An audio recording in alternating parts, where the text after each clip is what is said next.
Okay, guys. Well, obviously that didn't work. I did stuff this up again. So the intro. So thank you very much for joining.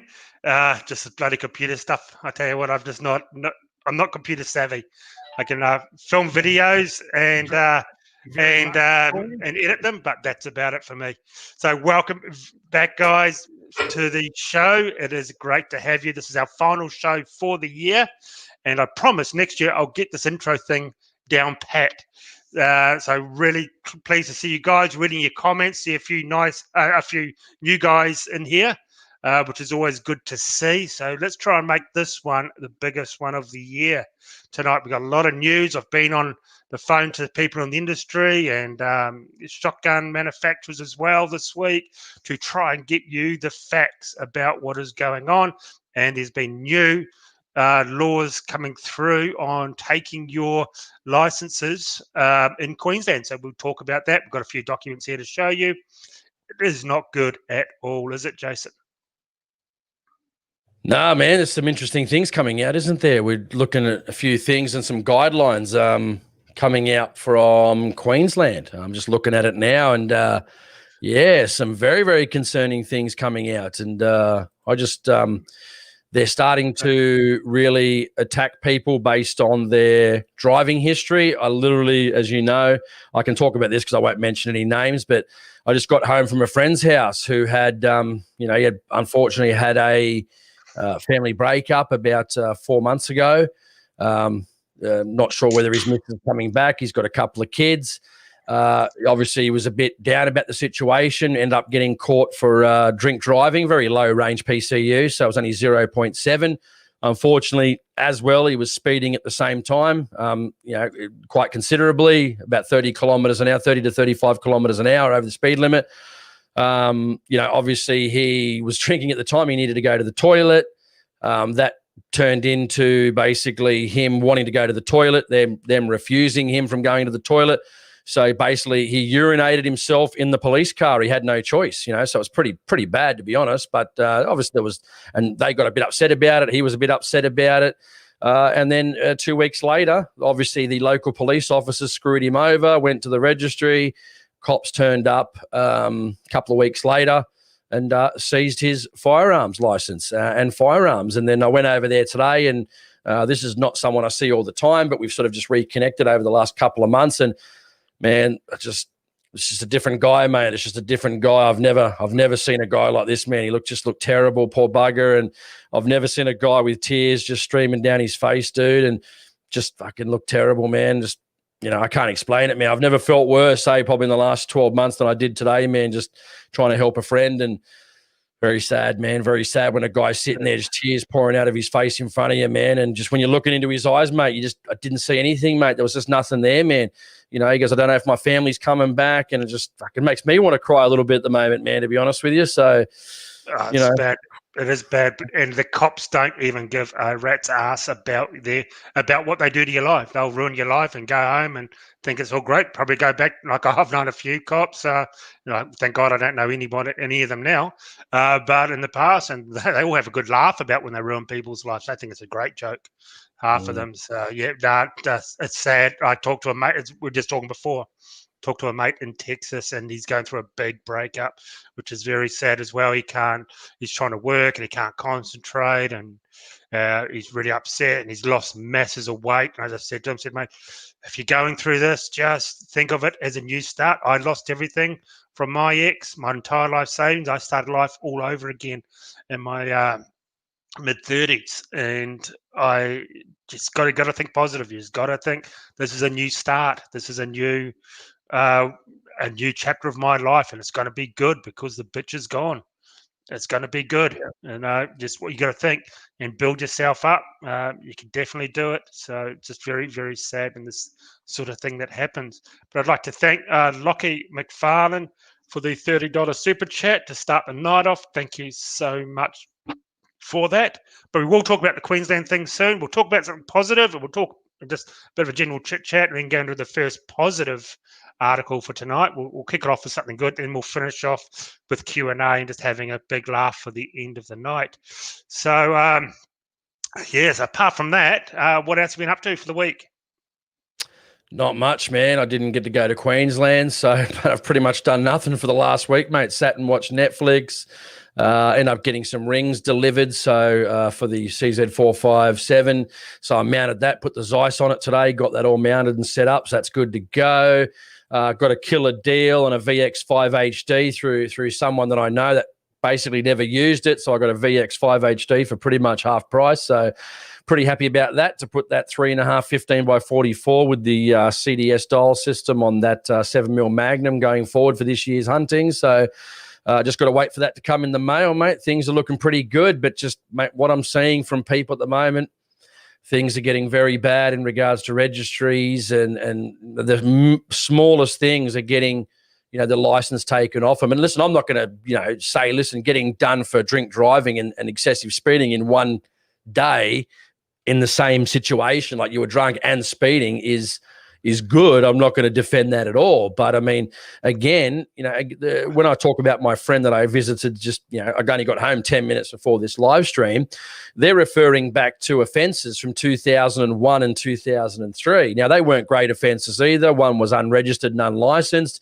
and I had to give him a few home hard truths today. But, when someone's lost their family, lost their children, these things have happened, man. A guy's bawling his eyes out in front of you, man. I mean, it's hard, man. It's hard even for a bloke, for me, to see someone. Then I'm looking into this guy's eyes, man. There's just nothing there, mate. There's nothing there. It's just like his whole life's just been teared away from him. You know what I mean? And I said, mate, you got to get your life together, dude. You got to, you've got to basically start, getting your life back together, mate. Go down the legal route. He's already emailed them in regards to, wanting to appeal the decision. So hopefully in the new year, he's got to go see a lawyer.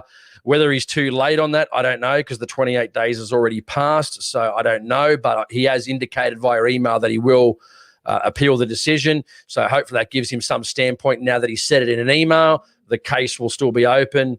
And, basically starting new year, he can go seek a lawyer, because I don't think that's going to hold any weight in a court of law. I mean, it's not, you can't get excluded from having a firearms license for traffic offences, because also, too, one main thing, in 2001 and 2003, right, they were ages ago. So they're using those offences, and one from 2019 and one from 2020, right? So which was the most recent one, which was the 0.7. I mean, man, years ago, it used to be PCU or for alcohol used to be 0.8, if anyone remembers that from 20 years ago. Well, it's still that in most other countries in the world.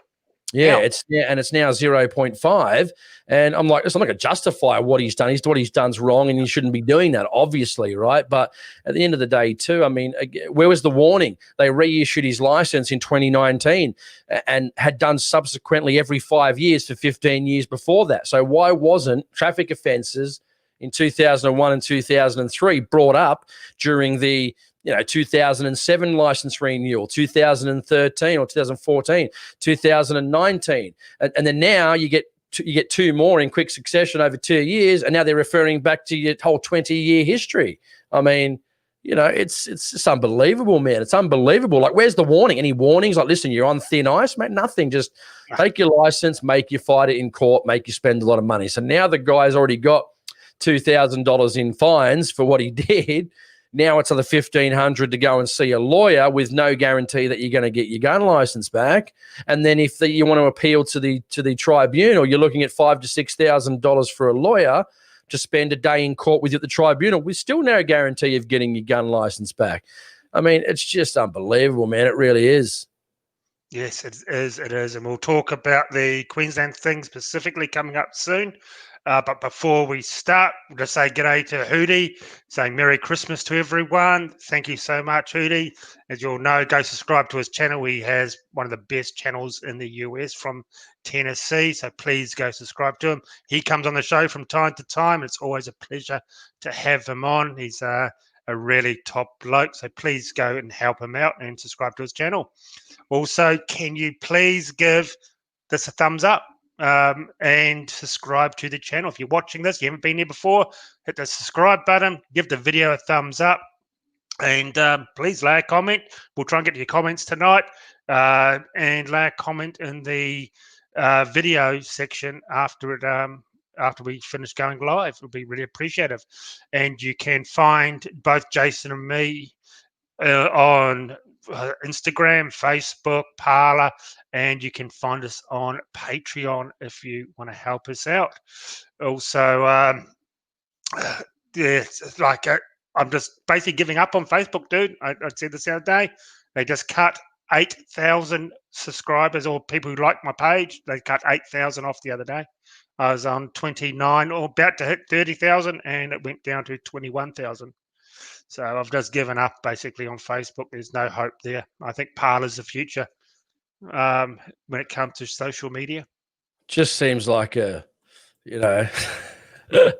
just a shit year, man. It really is, man. All the shit. I'm really losing faith, man, in just humanity. I hate to say it. I don't want to be negative because I try and be, a combination of negative and then, spin a bit of a positive onto something, but I just don't see it, man. We had the fires, then we had COVID, we've got businesses going out of thing, we've got cops and registries cracking down on, fairly minor-ish offences.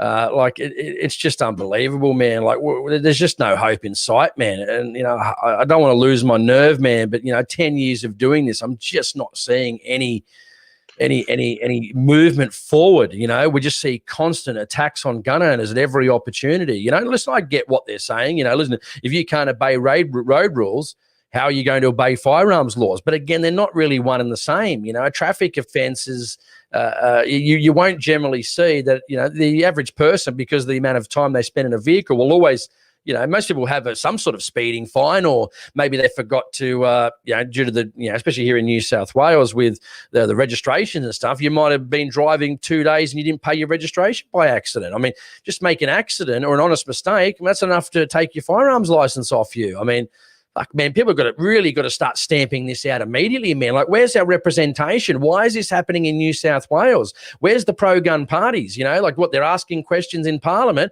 Well, sorry, that's not working. It's not fucking working. Now, I can answer a question. I can ask a question in Parliament. When are you guys actually going to start fucking doing something? When?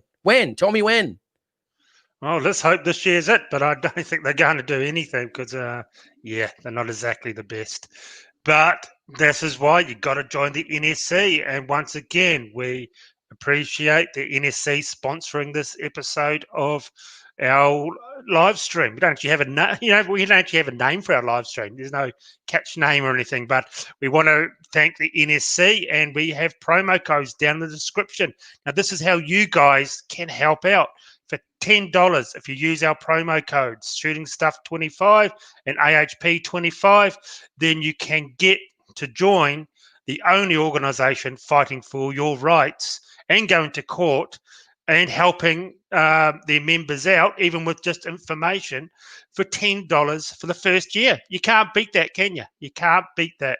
And so I talked to Peter today about this, what was going on in Queensland, and they said they've had 3 people today alone in Queensland contact them, losing their gun licenses, because of past traffic infringements. 3 people today alone, which is not good at all. But here's one positive thing from Corey. Thank you for the $5 donation. You guys inspired me to get my gun license this year. Just waiting for my payment notification. Thanks, and have a happy new year. Well, so do you. Same to you, Corey. And very, very good that you got your license. That is fantastic. It's one positive we've done. Yeah, very good. Yeah. So sorry, I'm just a bit. I'm just reading some of this stuff from this Queensland stuff right now, man. It's getting scarier and scarier the more I start reading it down the list of the things that are actually happening and things they'd like to do. We'll go through it when you're ready in a minute. But there's a few here that we can't actually talk about. But okay. Here's where is it? I'll just bring this up because we can talk about the Seymour shotgun in Victoria. That's pretty good too. Yeah. We'll talk about that, but mate James, how's your shoulder after 458 lot? And if you guys follow me on Instagram, you'll see that I got out for the first time shooting videos for a couple of weeks because we had all these storms and rain, and I was shooting some elephant guns in the 450 lot. Yeah, James, my shoulder's not bad, but and it was a very nice gun. It was actually James's gun that we used, and it was fantastic. thing was unreal, the Blazer R8. And it carries a bit of a punch. And you would have seen the video of what it did to an 18 kg kettle weight. It just disintegrated it. So that video is coming out very soon. So as we've said in the last few weeks, we are changing the whole channel around next year. I've got a few things we'll talk about just on that before we get into the meat and potatoes. Next year, basically starting next week, we're going to do a lot of more fun videos. I'm going to be very picky on what guns I review because, quite frankly, and I've said it before, these guys aren't getting free advertising out of me anymore. I do really good reviews like Naya products. I've reviewed several Naya rifles over the last 8 years, said extremely good things about them, and people have commented back. They've gone and brought these rifles because of my review, and I have phoned them 3 times asking them if they would like to help out the show in any way, as in like maybe just chuck a little bit of ammo my way for doing the reviews on their guns. And after 8 years, I'm still waiting for the return phone call that I was told I was going to get 3 times.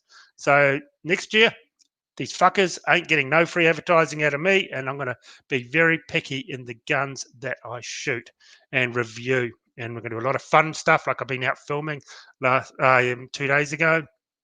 It's all going to change, and we're going to really concentrate on this live stream, guys. We want to build this up even bigger. We are both amazed by the last few months that we've been doing this live stream, how big it has been. So this is going to be pretty much the flagship of the channel, is the live stream, and I'll do the videos because I'll tell you now, guys, I'm making $300 a month out of this show for and it doesn't even cover one review. It costs me about $700 to do one review and a lot of time, an entire weekend to film and edit. And I don't have that time anymore, and my money's running out, and basically it's not going to happen. I just can't afford to do the reviews and the extensive reviews and pay for all this ammo and the time and giving up my weekends for the last 8 years for, I don't want to sound like I'm money hungry, but I just can't sustain it anymore. I really can't. I'm getting older, and I need to. I've spent over $30,000 on the shows. I need to redirect my finances and other places to set myself up for later on in life, which I don't think is a bad thing. Yeah, I don't know how you. I've always said, Aaron, privately, most of the time, I don't know how he does, the reviews, because he's, it's sort of a poison chalice, really, isn't it? It's a sort of a damned if you do, damned if you don't. If someone gives you products to review, I guess you're kind of, not always obligated. You try and, you are giving an honest review, and sometimes that may be the detriment to the person that's either lending you the product or giving you the product, whatever it may be.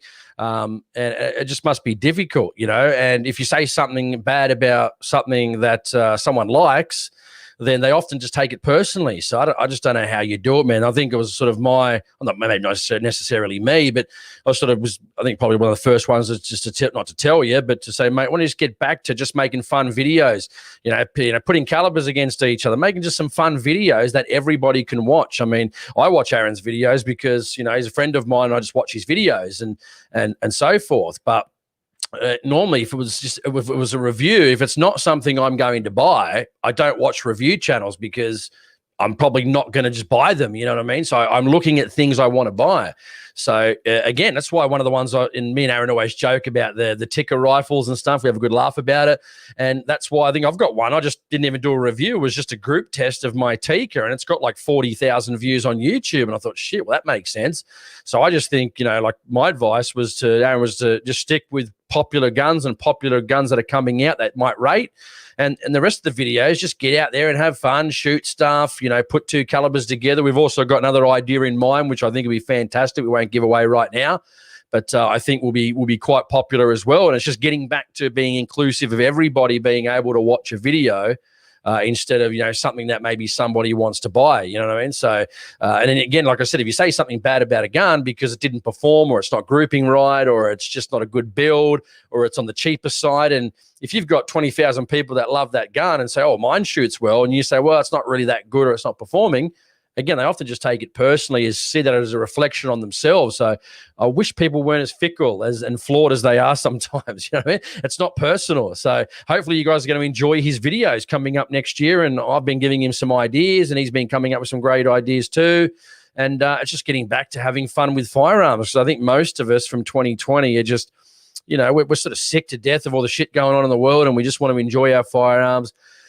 We want to be left alone, but, you know, we just can't. Every turn they're banning a gun, or there's these new rules and regulations and criterias now in Queensland about how they're going to assess you on getting a gun license. So we just can't go about our business without being hindered by the police or the government at every opportunity.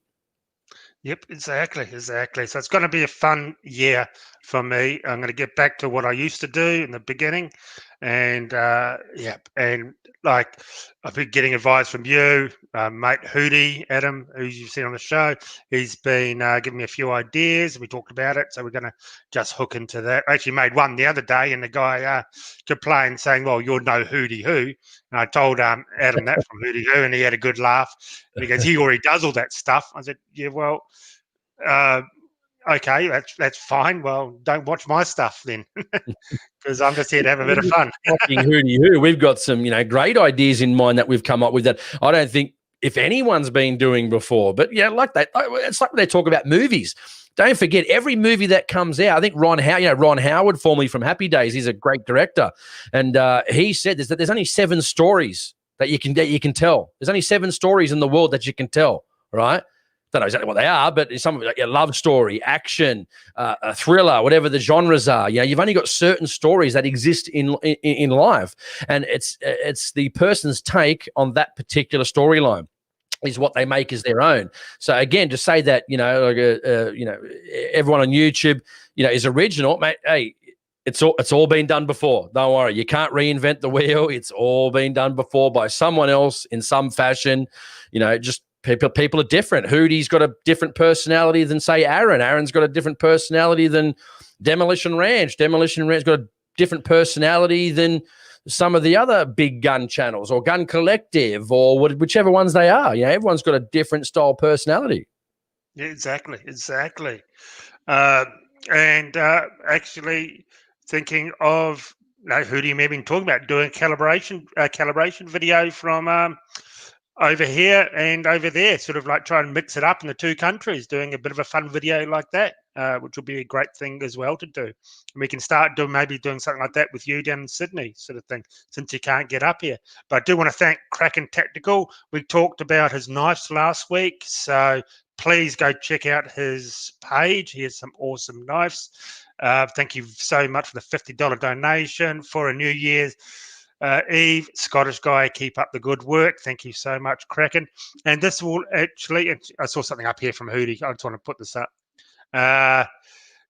Hootie said, binge watching some Shooting Stuff Australia videos last night. The Savage Attitude had some terrible groups. Yes, it did. It got the worst rifle of 2020. So go over and look at it. If you haven't seen that, the best and the worst rifles. Actually, the recap videos I've been doing the last couple of weeks, just mashing up what I've done, the best and worst and top 3 shotguns are doing quite well. You guys seem to have liked it. Of course, people are upset because it's their shotgun and they think I'm wrong, which is fair enough. Not everyone thinks the same as you said. But now what Jason and me have been thinking about, and this is a big shout out to everybody watching tonight or going to be watching the video in future. I get messages all the time about, can you make a review on my product? I'm an Australian guy. I have this product. Can you please do a review for me? Now, product reviews don't really rate too well. I will do a few this year, but not many people watch them. So what we are doing, and I've talked to a lot of people about this, is if you are an Australian business and you have a product made here in Australia or Australian company, doesn't matter where it's made, I guess, because not much is made here in Australia. But if you have a product that you want to get out to up to 2,000 people a week to, you send the product to me and Jason, and we can send you our postal addresses, and we will When we get them, we will give a talk and a bit of a plug for your product here on the weekly live stream for a week. So it's basically pretty much it's the price of whatever product you have to send one to Jason and one to me, and you're going to get massive exposure. You can't beat that. You look at when you go do print media like the WSAA magazine, I've heard it's about $3,500 for 1 month. But here you're getting something on YouTube. We're going to talk about it. You're going to get hundreds and thousands of views on your product. So, guys, if you think that's a good idea and you know of someone who has a product, preferably shooting, camping, that this is hunting sort of field, please flick me a message through my email, my Instagram, probably not Facebook because I don't spend much time on Facebook, and I had a bit of a ban this week, so definitely Instagram I normally use, or my email, which is in the description, and we can talk about your stuff because we're all about promoting Australian businesses. Mate, at the end of the day, it doesn't have to be Australian. If there's some dude overseas who has an awesome product, send it over and we'll look at it. So if you guys think that's a good idea, put it down, write it in the comments. Tell me what you think of that idea. Just reading Hootie's comment there. Binge watch some let me do that again. Binge watch some WSAA. I did it again. Shooting Stuff Australia videos last night. I can't even believe I'm putting those in the same sentence. That Savage Axis you did had some terrible groups. I was just watching one of Hootie's ones last night on a deer hunt. So with that 7mm 08, congratulations on that one, Hootie. That was a nice deer there you got there. Mate, if you ever come to Australia, you got to suss out some of our deer, mate. They make those little tiny American whitetail look nowhere near the size deer we got in Australia. But good on you, that man. But what was that gun you shot out there? Let us know in the comments. Was that a Savage? I'm not sure if Aaron watched that. It was a 7mm 08. And remember, we were having that conversation. Remember, Aaron, about a week or two ago, about 7mm 08 not popular. And I go, mate, very popular in New Zealand and very popular in the US. Yeah, but just not all that popular over here. It's pretty amazing. Different countries, like New Zealand's just a 3-hour plane ride away, and every deer hunter basically uses it over there. But we do some, as you know, some very inexplicable things in Australia, so we shouldn't be surprised, should we? No, exactly. So it's it was what do we have here? This Teen Round magazine, better eat a bit of soap. Speaking of WSAA, yes, exactly. Yeah, that's You'll never hear a good thing come out of our mouth about WSAA till they get off their ass and do something, which is actually funny because the WSAA president of the Illawarra thing is the only person I've ever had to ban off every single platform because from what he's been abusing people over the years, had to ban him from everything. But you'll never hear anything good about WSAA from us until they do something one day, maybe. It was the Ruger American from Hootie. Nice, the Ruger American. That's right. Yeah, I mean, all the good firearms that had made it a reasonable price, so not bad at all. Well, Hootie actually not reviewed, but he used the Ruger American 350 Legend, same one as mine. You'll go see my review. Boy, that caused a lot of stink on the 350 Legend Facebook page.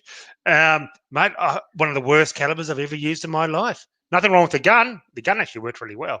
Oh, so I shouldn't say that because that's a NIA product and they won't return my phone calls. But the gun worked well, but the caliber was just like throwing a brick down a hallway. It was not good. But Hootie, man, he got really good groups. Must be a better shooter than me. Yeah, that's again, that's why I think go back to fun videos, exciting videos, things that everyone can watch. Coming up with some good, I guess, original Australian type content. I think it'll be good. But have we spoken about? I don't know, we didn't speak about. Maybe we should probably start off on the first one, then we'll get into a few questions. We'll talk about the crux of our thing here. Is the Seymour, shotgun. Yes, the Seymour 26, the shotgun that the cops can't ban. What has it been? Queensland, Northern Territory, Western Australia, sorry, and now Victoria, all fallen through.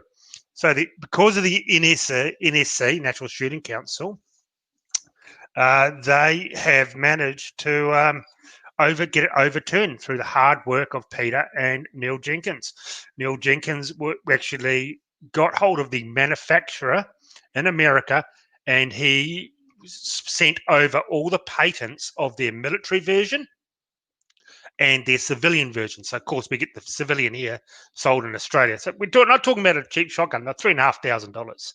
And they went to the police and they won. And they had to back down. Yet again, another state that backed down because of the NSC. So once again, go join the NSC for $10.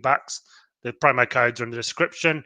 And yes, it is a shameless plug from us, but definitely do that. And because this is the sort of thing they're doing. Now, this is a positive of 2020. We have finally got an organization popped up in 2020 that's actually doing good stuff for shooters. So that's one good thing we can take away from this year. Let me just say one thing too. People are, this is Paul. He said SSAA's only attraction is the insurance policy. So is there an alternative? If there's an alternative, again, because don't forget that insurance covers when you're out in the field, covers optics if you run over it in the field or you drop it off the back of a vehicle, whatever it may be, whereas contents won't cover it outside the home. And unless your insurance is different, but most of them that I've ever asked when I did mine, I've got a thing. So I've got to agree, it is quite an attractive feature. But again, if you've got any alternatives, please let us know in the comments. Let us know what you're insuring your guns at. I get a bit freaked out too. Sometimes if I go somewhere and I've got, if I take 3 of my good long-range rifles, I mean, there's $15,000 sitting in the back of a vehicle. If some idiot just happened to, try and take them and I'm on a property somewhere or in a state forest overnight, or I've gone for a hunt and that's why I said normally when I go to a state forest, normally I just take one gun, maybe a 22. That way, if I'm parked in a forest somewhere and people think my car's going to be an easy steal or an easy break into, or worst case scenario, they might only get a 22. Sometimes I don't even take one rifle. So that's the problem. Whereas you got the insurance, let us know. Let us know if you can get firearms insurance, what they cover, who you guys are going with, how much are the costs. Let us know. We'd love to hear from that. Yeah. Well, I put a post up a year or so ago, and you got a few interesting things. A lot of SSAA trolls came out and carrying on as they do about the insurances, and a lot of people came up with Shannon's insurance. To do all the sports cars and muscle cars, the cheapest and the best insurance for firearms, apparently. So a lot of people said the Shannon's, and here's Jake Craig. He just said, okay, well, that's the wrong message. It's this one here is meant to be. The ADA insurance policy is better, which I assume is the Australian Deer Association. They have an insurance policy. One thing that's come up here, Juarez Wally said he claimed $1,300 from SSAA insurance for a broken stock.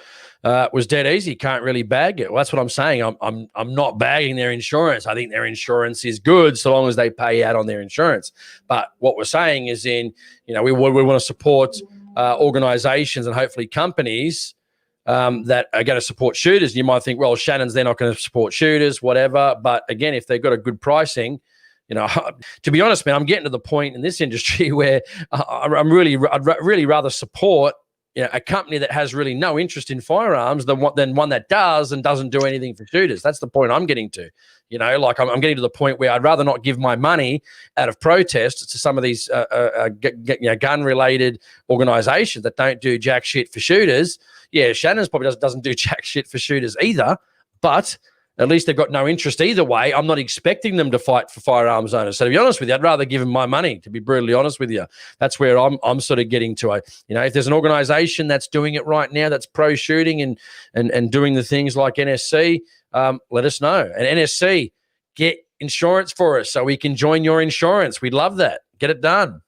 Exactly. Like I got my house insurance. So I can't remember. I think it is through the ANZ, and I've nominated all my guns, and it covers like $40,000-$50,000 worth of guns. Yeah, Dave said it is a good one because my life's pretty good at the moment. He goes, Jason, I knew you're a top bloke. One, you're a top bloke. 2, now it's proven that you like guns, and then 3. 2, that you like cryptocurrency, which I do. Aaron knows that. And 3, you've got the John Wick poster in the background. Yeah, I do. John Wick, fantastic movies. Keanu Reeves, one of my definitely my top couple of favorite actors. Definitely.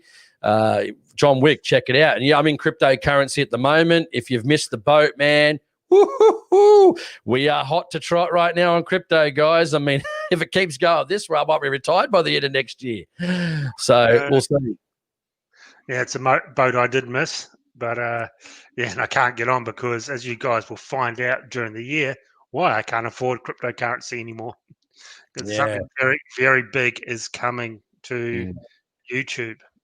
Like it's always highly volatile. Like I've told that, like I've lost a bit over the years, but thankfully now in 2021 almost, I'm quite, I don't want to say exactly because I don't want to know people my personal funds and all that, but let's just say I've invested, as Aaron knows what it is, but 6 figures in cryptocurrency, and I've just over doubled and a half my money in the last 12 months. So it's doing pretty darn good at the moment. So if you're not in cryptocurrency at the moment, I don't think the boat has entirely been missed yet. We're only up to, what are we now, $735 billion market cap.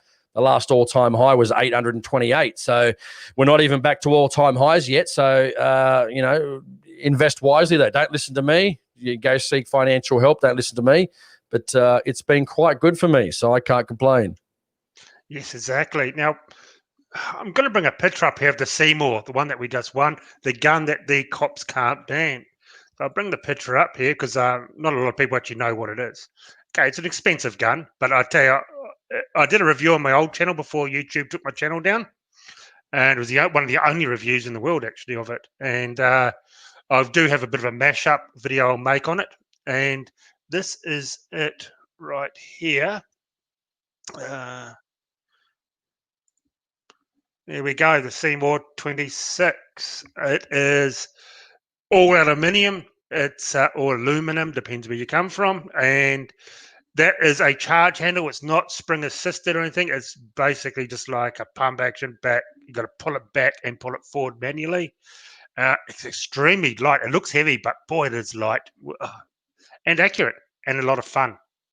So I don't know why they bother going after these sort of guns because they hardly sell any of them. And when they come to Australia, they have to put a brand new barrel on it because it is all, it only comes with a 10-inch barrel. So we can't have that here, of course, being Australia. So they've got to get a brand new barrel put on it when it comes to the Australian market. But that's the gun, guys, the Seymour 26, the gun the cops can't grab. So it's, a great rifle. If you got $3,500 to drop on it, buy one. I really do like it. I have no affiliation with them. I don't even know who brings it in. Yeah, I don't even know either. But what a good result, what a good result, like that's all I can say. That's something that's, been good this year. I mean, you got to think about, I think, did I mention on last week's stream? I think I pretty much did, but it's interesting because, that's 3 guns now. That's 2 guns you can own in Western Australia now that you couldn't own, or at least they wanted to take off you less than 3 months ago. So that's now a gun in Victoria that you now can own or you can keep because of the NSC. If they hadn't have just jumped up and did the legwork and did the hard work, I mean, anyone that had that gun can now thank and should be joining the NSC, paying a full tier membership because you don't have to hand in your gun and get 12/5 of stuff all for it because it would have been classified as a Category D firearm. And as most of us know, if you're Cat C or Cat D and you can get some sort of semi-automatic, I don't even think Cat C would get it because if it comes under Cat D, it'd be classified as a semi-automatic Category D. Therefore, VPAC pest controllers are the only ones that can get it. So why would you buy some straight pull gun? I was going to say shit box then, but I'm not saying it's a shit box because it's an expensive one. But at the end of the day, why would you buy that when you can buy a full tricked out AR-15? Or AR-10 or whatever it may be for your pest control duties? You're not going to buy some stupid straight pull shotgun. It just doesn't make sense.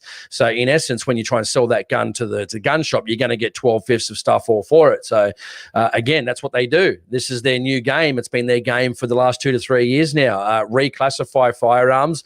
That way they, in essence, it's a pseudo gun ban and they don't have to compensate you. What a win-win for the government. Very sneaky. We should have seen this coming 20 years ago, really. But, Yeah, sure. Some of the organisations are a bit slow behind the times. I was saying this stuff 4, 5, 6 years ago now, so I was probably slow on the uptake as well. But now that we know, this is what we should be fighting at every single opportunity. Again, thanks to the NSC. I know we're not going to win everything, but now we can thank them for the 3 guns now we can own in several states around Australia because they went into bat for shooters. And, they're only a small organisation. So, again, I know they're selling $10 memberships, but don't forget after your $10 membership next year, join on your full membership. I mean, $35 is not really enough to make changes. A couple of times a year, give them a few bucks, if you can afford to. These things aren't just going to happen on their own. They don't have ranges. They don't have that, massive genuine reason money coming in. So you need to throw a few bucks behind them and to keep them going, But the genuine reason thing may be changing very soon. So imagine that.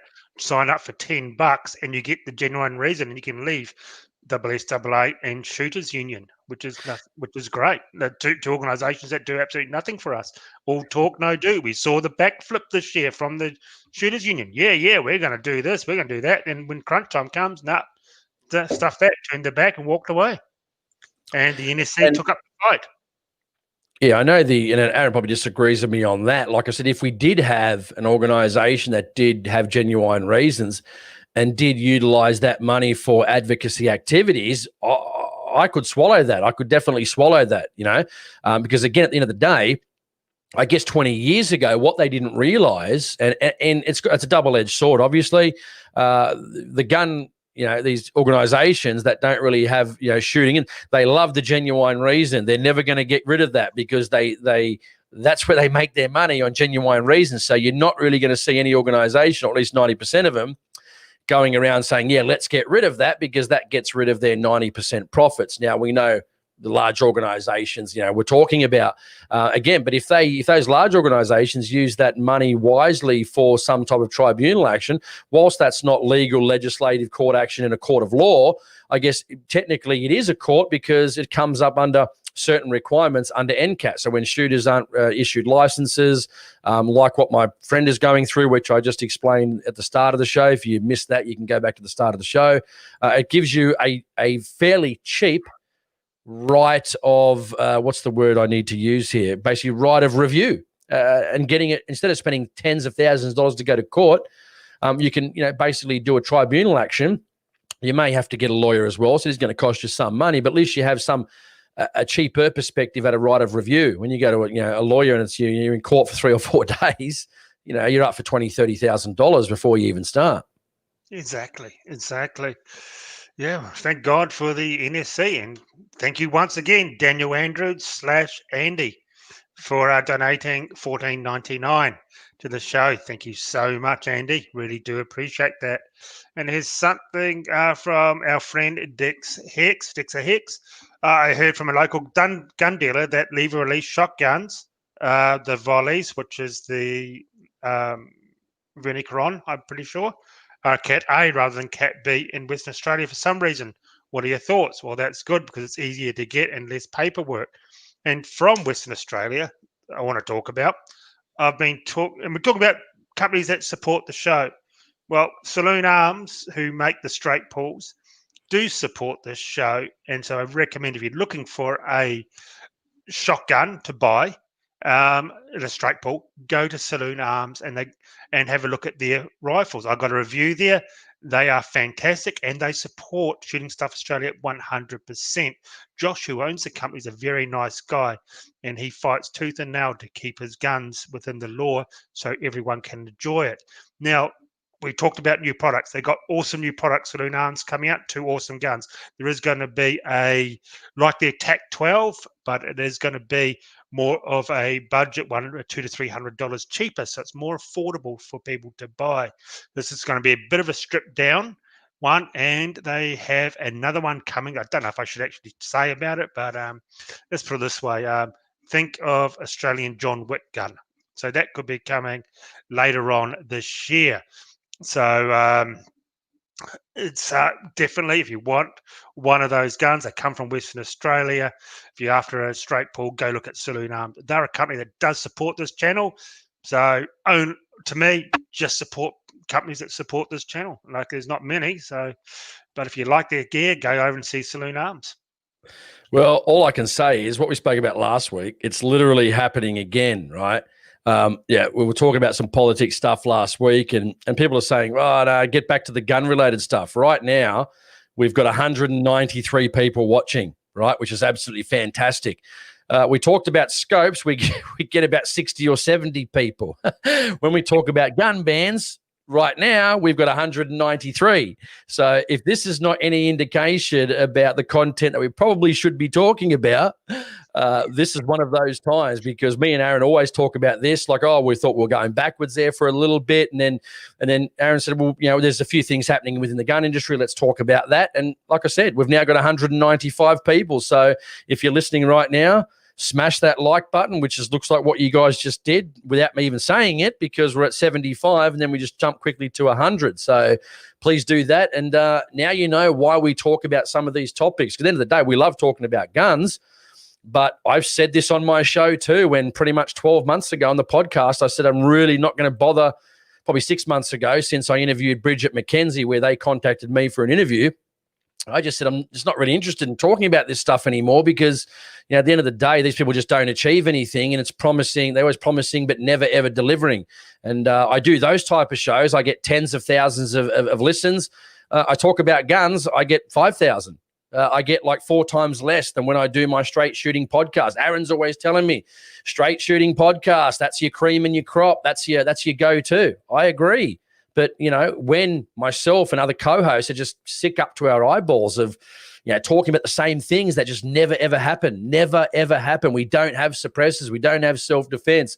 We've got politicians, asking questions in Senate committees. And then, wow, okay, great. Where's the legislation? Where is the legislation? That's what I want to see. But you just don't see any. You just don't see any. And they say they don't have a balance of power, so we can't do anything. I mean, that's totally fine. But when they do have a balance of power, we saw that in 2014 here in New South Wales. They absolutely fucking squandered it. They squandered it. That's irrefutable that they squandered it. We took Barry O'Farrell's, agreement on a handshake without getting our legislation through. And then guess what happened? Barry O'Farrell fucked us. He fucked us right in the ass. You know what I mean? And what did we do? Oh, well, what can we do? We made the wrong decision. Well, we may not see a balance of power for 30 years.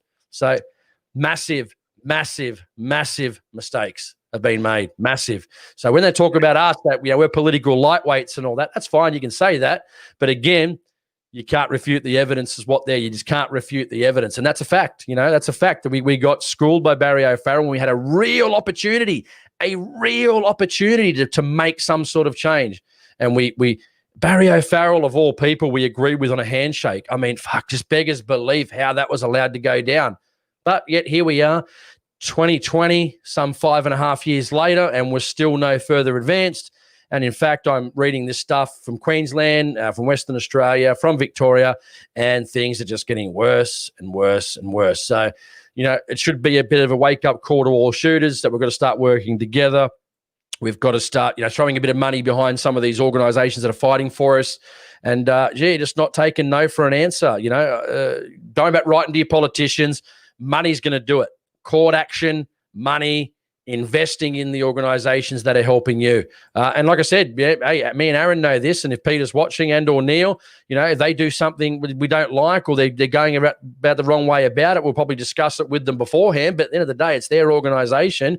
They're the kings of the ship. If they decide to steer in a direction that we can't support, well, then at some stage we'll have to decide whether that what happens. But hopefully it's not bad enough that we lose their support, because we don't want that to happen. And we realize they're doing a fantastic job right now. And as I understand it from people that Aaron's speaking to and what I'm speaking to, they're definitely ruffling a lot of feathers in the industry, and that would be expected, because they're actually getting results where the other ones aren't. So I understand the other ones getting upset because their failures and ineptitudes are clearly on display, because you've got a small organization with 12/5 of staff or members getting results, and now you've got 3 more guns that you can own that you couldn't own before. We're not going to win everything, but we're not a bad start. NSC, keep it up.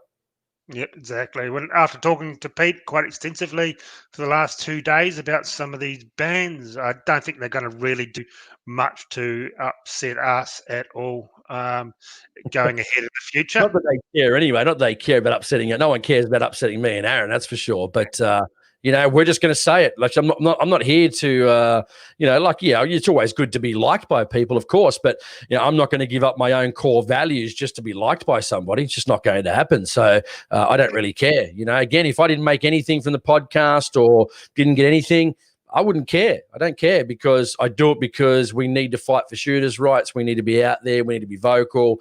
We need to be supporting our organizations because at the end of the day, guys, if you've got kids, they won't be shooting in 20 years if it keeps going this way. And like I said, I'm reading these new, amended guidelines on the 29th of December. So they can't even wait until the new year to put out their amended guidelines to assess a weapons license suitability, sent on the 29th of December 2020 from the Queensland Police Service. And I'm reading it, and it just seems like further and further restrictions again. It does. And get back to the NSC just for a second. From what I said to Peter, exactly what you said. I said, mate, I really appreciate your support and your help with the show. And I said, but man, if there's something I'm not happy with, I'm going to say it. I'll talk to you first, but if it comes up, I'm going to have to say it.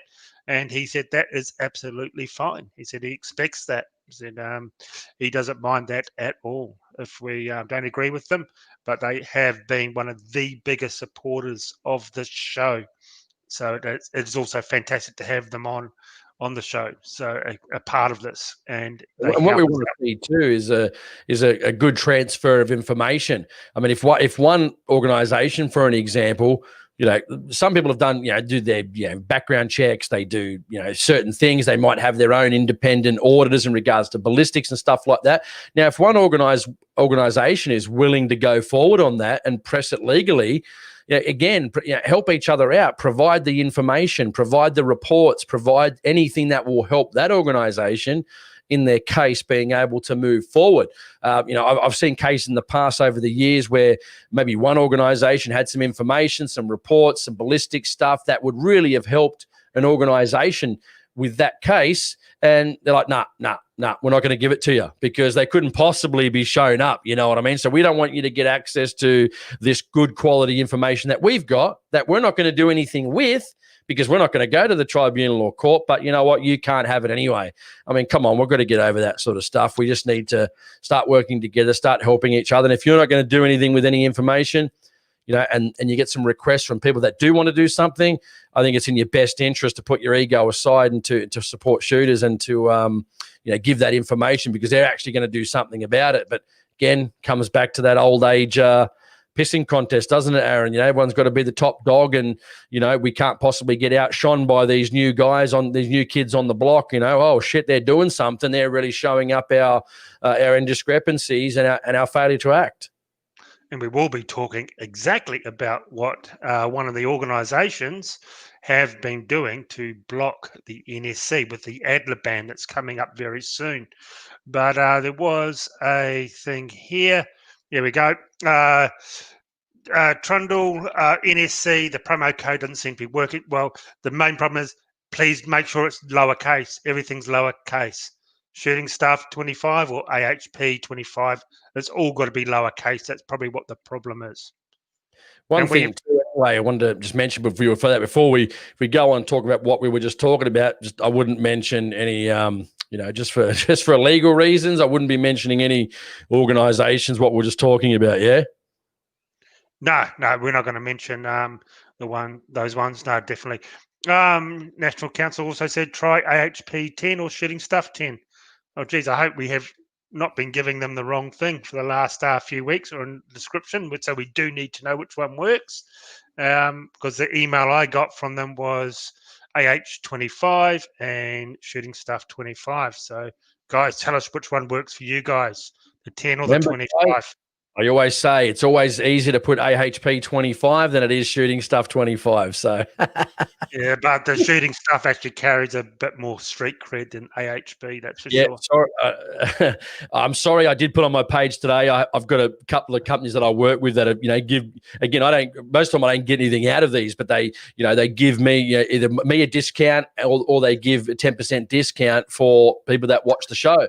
So it works for everyone involved. Really, I get a 10% discount, and my listeners get a 10% discount as well. So. I forgot it was AHP 10 because I've got a few guys that I work with at AHP 10, but it's not. It's AHP 25 for $25 off. It would have been better if they probably did SSA 25. That would have been so much better. Very similar to AHP 25. But anyway, that works in my favor, guys. AHP 25. And so because I'm very humble, I don't mind. And once again, it's not a pissing contest for me. As long as you're signing up, dude, that's all we care about. Either or, doesn't matter. It both reflects on how well this live stream's going because both of them go towards the live stream. Yeah, and if they're listening through as well, I had a guy that because I got it wrong, he joined. He ended up messaging me privately on Facebook and said, the code didn't work, but he joined up anyway on a full price. So Neil and Peter, if you see a guy by the name of Todd, won't say his last name, obviously, he joined up today and paid a full membership as well. So that one was because he liked what happened with the Seymour shotgun and paid for a full price membership. He was happy to pay and not get the discount. So that's really good. Good to see. And here we go. They just came back. National Shooting Council. Okay, 10 and 25 both work. Awesome. Awesome stuff. So that is good, guys. So there is no excuse now not to belong to them for $10 for your first year at all. I mean, $35, man. If they get, like I said, I'd like to be happy if they, they do get a genuine reason because, all we need is a genuine reason for a company, or an organization that's actually going to use that funds for legal action. I'm happy to do that. I think that's a good move. That's when I would be happy to pay a genuine reason fee, which is basically joining a club, if they actually sit there and fight for our rights. You know what I mean? I think sometimes it may be a necessary evil at the moment until at such stage that we can actually move forward. I guess they didn't think also too 20 years ago that holy shit, if we actually introduce a genuine reason must be a member, they probably didn't think at the time, holy crap, these organizations are going to have hundreds of thousands of members come 20 years time, which could be a formidable political force. But unfortunately, we had a bunch of old coots running SSAA and pretty much didn't do anything and love the handouts from government for range fees and for range funding. So, of course, you wouldn't bite the hand that feeds you. Again, the NRA takes no money from the establishment government of the USA. That's the difference between an organization that actually gets results and one that doesn't. It's fairly plain and simple. Exactly. So, guys, get out there and join up right now. Ditch the SSAA, ditch the Shooters Union. They have proven this year to be completely worthless compared to the NSC. So, as I said, one good thing this year, the NSC has come out of all this 2020 disaster. And it's one positive we got. Finally got an organisation fighting for us. And here's something. Necessarily put SSAA does absolutely nothing. I mean, at least the Shooters Union, now says the right thing. I don't think we should put Shooters Union. Hang on. What do you mean? Says the right thing? Yeah, they may say it. We can all talk shit and we don't do anything. I don't give a shit what people say. Put your money and your actions where your mouth is. Don't flap your fucking gums. You're not fucking our Australian Joe Biden fucking with a Cobra. What his name? Fucking forgot the numbnut's name. What's his name? Catter. Yeah, Bob Catter. Yeah, Australian Joe Biden. 50 years in Parliament, flaps his gums, does fucking nothing for us. I'm sorry. The Shooters Union just flap their guns and do fucking nothing. I'm sorry, they're just as bad as SSAA. That's in my opinion, and that's what I reckon. I've never seen anything good come out of those guys. So, nah, mate. I want to see results. I want to see an effort. Not so much results because as long as we've been saying this all year, As long as you give it a go and you lose, at least you gave it a go. And I'll support someone that loses every time as long as they give it a go. Why would I support an organisation that just flaps their guns and doesn't even make an effort to go to the tribunal? JR says, geez, Aaron, don't hold back. Tell us what you really think. Like I said, it's good to say the right things, and me and actually Mario, Muzz, my co-host on Straight Shooting, when we get around to it most of the time.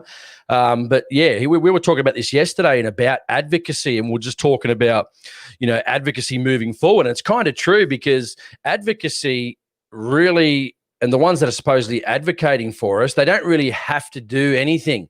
That's the point of advocacy, where advocacy needs to be put into some type of legislation or some type of achievement, because at the end of the day, it doesn't cost any of these pro-gun parties to advocate for us, because it's simply just words.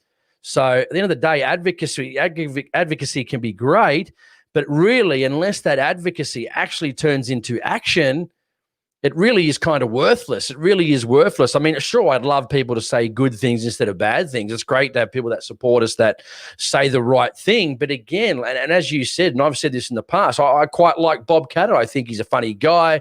I think he's good for North Queenslanders in things that he's been able to get through. But you're right, though. At the end of the day, as I said previously, I mean, 50 years in Parliament, saying he defends shooters, but again, if you look at the track history, there's no legislation to prove that statement.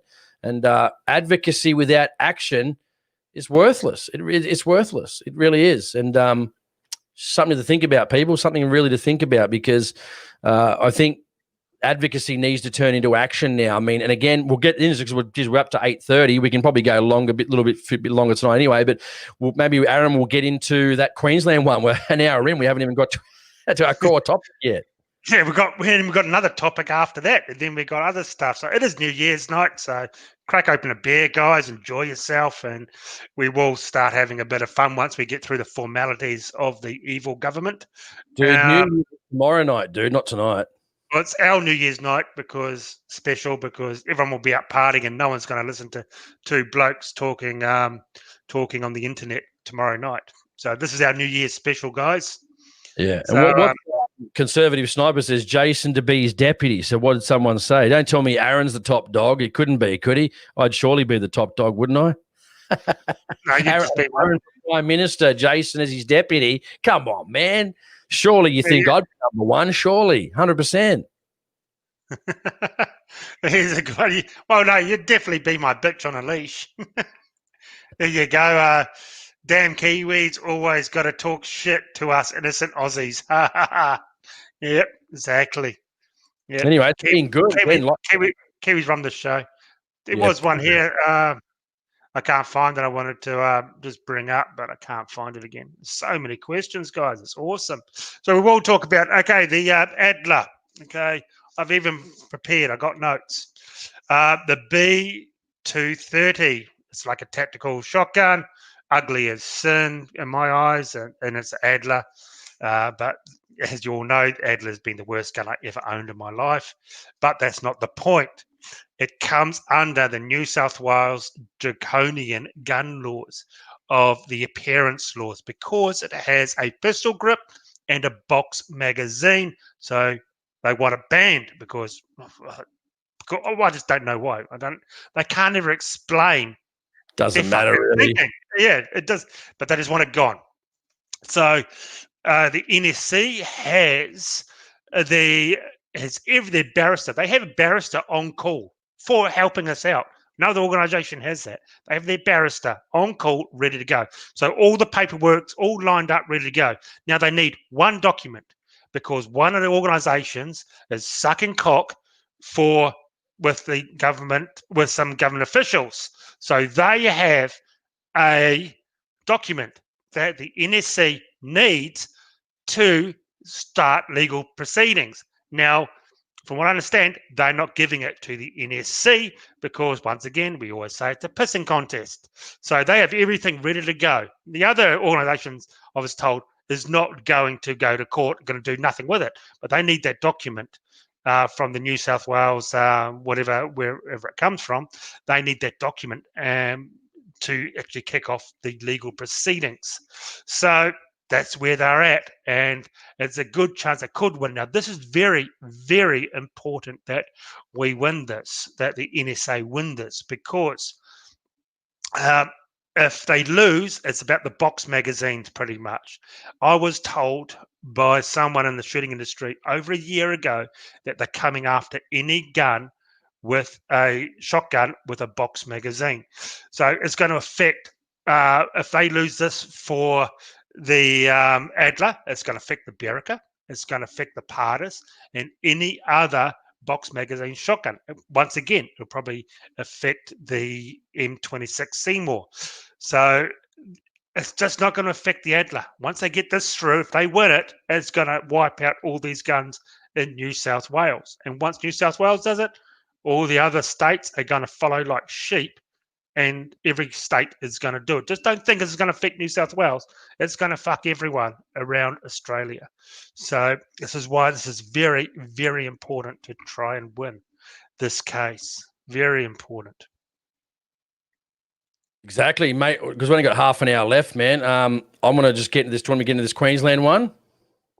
Yes, exactly. So we got so just quickly so we can finish the last part off and answer questions. So this was the 29th of September. So this is the Queensland Police Service. This is amended guidelines to the assess weapons licensing suitability. One of the core and most arguably, it's just going to take a little bit, guys, so I apologize because I just got home 10 minutes before the stream. So one of the core and arguably most important functions of weapons licensing is the decision-making regarding the assessment and suitability of an individual to possess a weapon license. A firearm weapons licensing applies the guidelines to assist in staff making suitable assessments. The guidelines provide a standard set of principles, blah, blah, blah.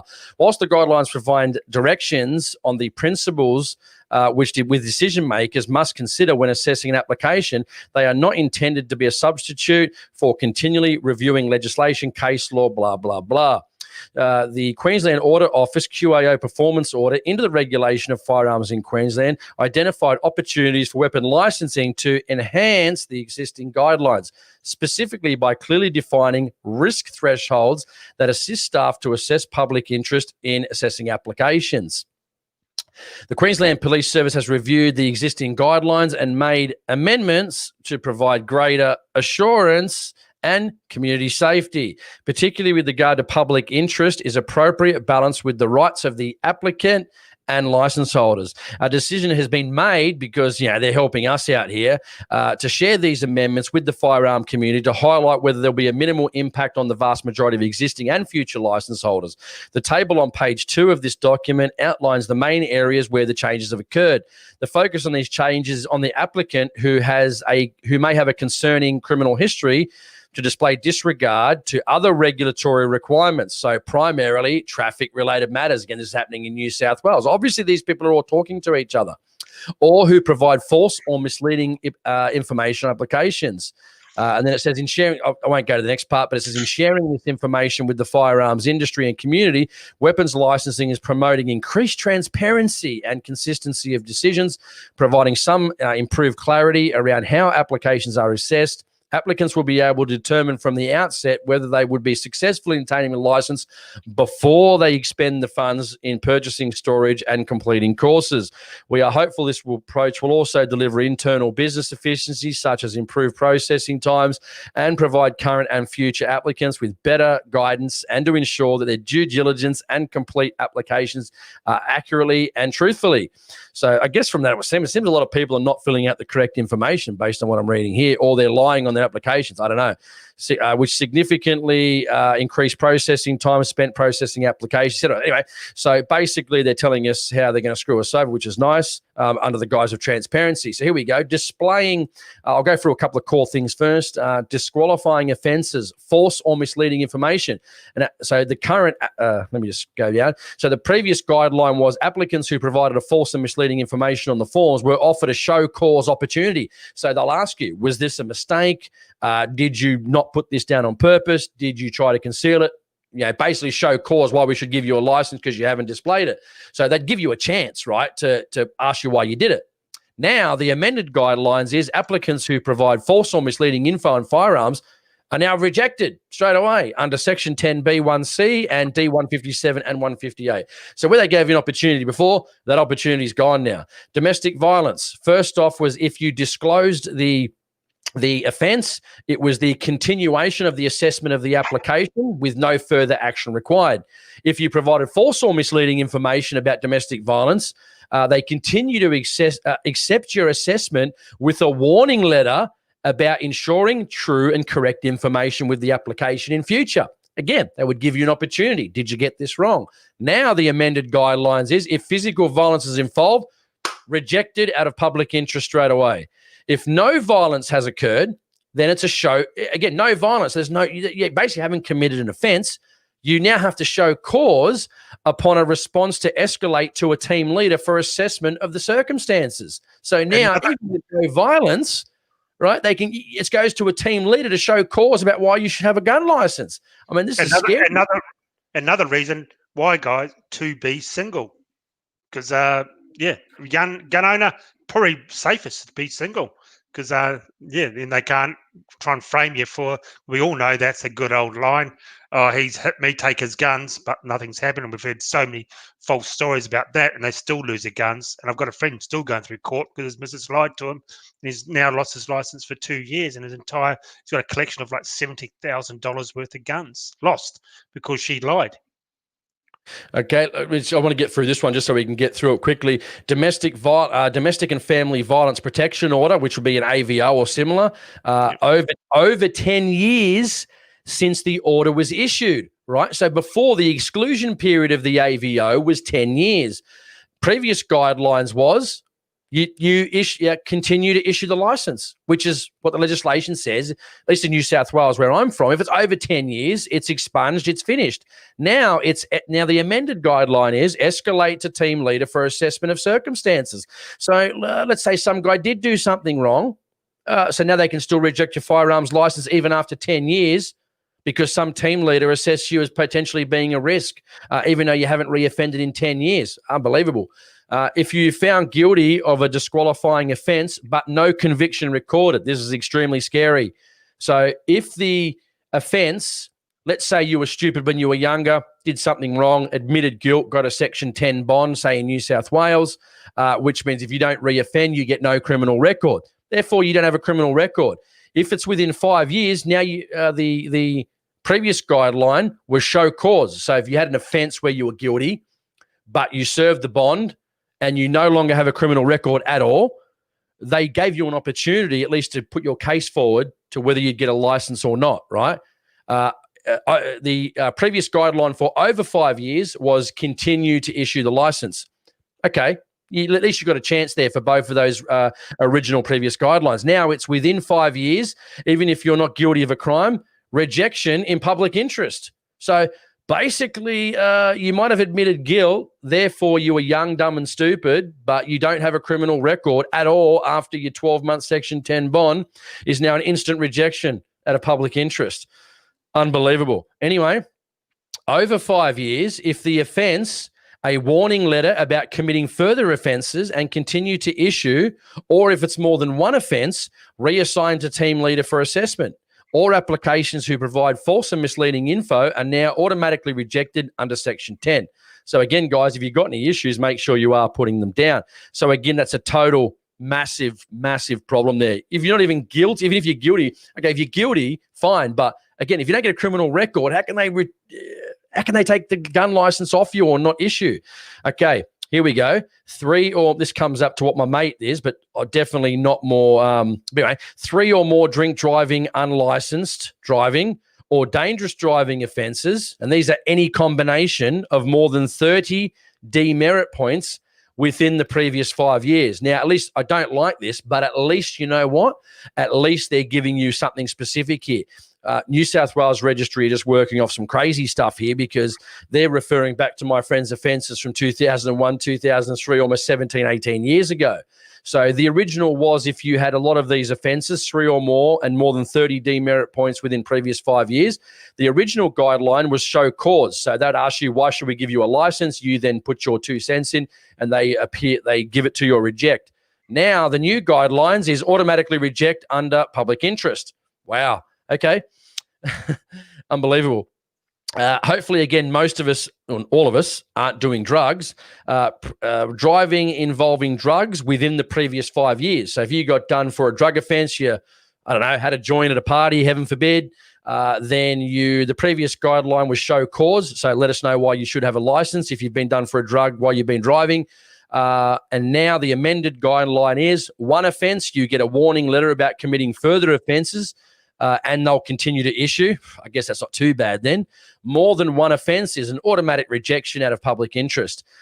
Thirdly, applications who provide false or misleading info automatically rejected. So there you go, guys. Not one single positive thing coming from that particular amended guidelines to assess weapons license for suitability, dated 29th of December 2020, put out by the Queensland Police. My point is, keep your nose clean, guys, because you could find yourself, if you have 2 or 3 speeding offences, even if they're minor, 5 to 10 kilometres accidentally, you don't mean to. Everyone had, even police have the odd speeding offence. I mean, let's get serious about it. 3 or 4, 10 kilometres and under by accident could see your firearms licence gone. Got to be very careful, man. This is scary times ahead, man. Very scary times ahead. Next, it'll be, if you have any offence for speeding, 5 kilometres, you get a parking ticket. That's what it's coming to. We think it's funny and a joke, but it's not. Yep, exactly. Yeah, this is not a joke. These guys are out for fucking blood. And I think next year is when they're going to really start pushing it. That's for sure. Why are they doing this at Christmas time? Why can't they wait? They're gearing up for something, the next assault. And I've been told that they are after lever action. I was told years ago. It's been on the card since 2014. They're after all lever actions to be category D. All lever actions gone because you can rapid fire. And this is like a year before the Adler, the first mainstream lever action shotgun came in. But they're saying all lever actions, the 22s to go Cat C and the centerfire to go to Cat D. Well, who if you can buy an AR-15 or an AR-10, why are you going to buy a 44 Magnum or a 30-30 lever action? So, yep, it's coming, guys. I hate to be bearer of bad news, but not good whatsoever. At least I'll, again, it's not praise, but at least I'll give them one thing. At least they've actually got the kahunas to actually come out with exactly what they're going to do and specifically what will exclude you from a firearms license. While I don't like it, at least it's better than these other registries in other states, including the one I'm in, that will just never tell you that. They'll never put that in writing, and you'll be like my friend. You get done for low-range PCU, speeding after a family breakup with extenuating circumstances. Again, I'm not advocating bad behavior. I think what he done was stupid. But at the end of the day, again, he reapplied for a license in 2019 and they made no mention of an issue in 2001 and 2003, yet he gets another one in 2020 and all of a sudden now they refer back to these issues of 2001 and 2003, yet went through 3 licenses of 5 years worth of issued licenses and now all of a sudden it's a problem. I mean, it's just, I'll give them that, man. At least they've had the balls to actually come out and be transparent and tell you, listen, you do this, you're going to lose your gun license. So be on high alert, guys. Always be looking at your speedo. Don't do anything wrong. Don't drink and drive. Which makes sense anyway. I don't condone any of those activities. But again, one little minor thing, guys, could see the end of your gun license. Make no mistake about that. Yep, exactly. You got to be so careful now. Hey, I'm glad I drive like an old man because I am an old man now, almost officially an old man. But yeah, I'm very, very careful about my driving, and I built a bar at home so I don't have to go out. So basically, I don't have to go into public. Minor. Let's say it's really minor, and you got your pistol permit. And they go, well, it's not minor, but we'll take your pistols off you because that's a higher threshold of responsibility. We don't believe you're responsible enough to have category H pistols. That's where we're heading next. I mean, you get what? A park in a council car park at Kmart or something, because I know I've got heaps where I live, you get $100 fine for parking 20 minutes over a 4-hour period, and all of a sudden that's on your history, and what you get a letter in the mail say, sorry, unsuitable for a license, we're going to take your gun license off you. What, for a parking ticket? Nothing surprises me these days. No, nothing at all, and I dare say they will. And I know the cops are watching this show. The cops watch this. and one cop in certain I know watches this, and everyone knows who he is, and he'll be rubbing his hands together. His ideas to get that put up that food chain for his promotions, but yep. So hate to say it, we don't want to give them ideas, do we, about the parking tickets? But yep, nothing will surprise me. Nothing would surprise me what they would do. Parking tickets. Whenever you get a noise complaint, you're playing your stereo too loud. Oh, okay, no, gun's gone. Yeah, That's I mean, obviously this is a calculated move, obviously. So, what we're going to probably see again, I hate to say it, but again, if this happens to you, you're just not going to get out of it cheaply. Again, but the box is getting smaller and smaller and smaller. The fact is, right, a lot of people, when 96 happened, a lot of people gave up their guns because they didn't want to go through this hassle. Yet now in 2020, most of these young shooters coming up, 18, 19, etc., they don't know any different. So most people now, with increasing population, they are willing to jump through the hoops to get a license. And now that there's record numbers of shooters in all states around this country, in some states, including mine, they're taking 12 months to issue a license. We've just got shooters just wanting to get into the sport, which is fantastic. So you have to curb that somehow, right? And that's, if someone does something wrong, doesn't matter how minimal it is, we're going to take your gun license. That's what they're signaling to me. We're going to take your gun license, even though traffic offenses are not an excludable offense under the law. So again, I recommend all people at every opportunity, if you do have the money, talk to your organizations, the good ones, see if they can help you out. If they can't, then you just got to do it. You got to go alone. You got to go to a solicitor, go to a lawyer, start the tribunal action, start legal action. And if you care about your gun license, if you don't, well, then let it go. But, again, it's just the box gets smaller and smaller. It really does. And the air is getting less and less in the box before we suffocate. Yep, exactly. That's pretty questions, man, before we finish off. Yeah, well, I want to thank Wild Horse for a $20 donation. Thank you so much. Glad I have kept my it should be IAC lever shotty. Glad I have found you guys at Shooting Stuff Australia. Thank you so much. We're glad you're here. I appreciate the info. Keep up the great work for 2021. 2021, yep, we're going to be bringing this to you very regularly on 2021. So thank you so much. And we have JR, thank you for the $10 donation, JR. Thanks heaps for the heads up, guys. Greatly appreciated. Thank you so much. I really do appreciate these donations, because I went out and shot a few elephant guns and made 2 videos the other day, and the ammo bill was up around the $200 mark just for a 5-minute video with these elephant guns. So I really do appreciate that. So things, these videos do add up.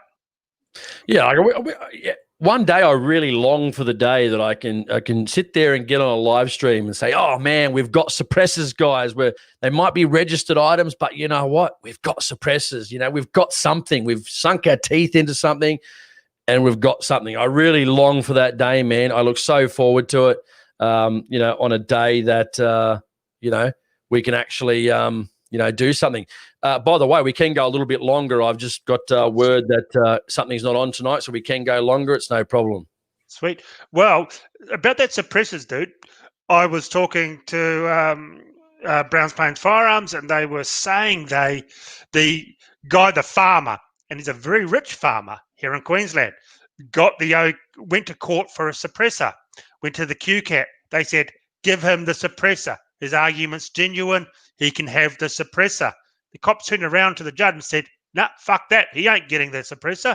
We're not going to do what you say. Walked out of the court. Now the guy's fighting him, and this guy's going to take the cops all the way to the Supreme Court for his suppressor. He's extremely rich farmer, and that's what they do. QCAT has told the cops, give him the suppressor. They turned around and said, nah, fuck that. He's not getting the compressor. This is the disdain these fucking guys have for us. Absolute disdain. They have. Just spit in the face. They don't give a fuck. It's just unbelievable. You wonder why everybody hates cops. It's because of shit like this. They don't respect us.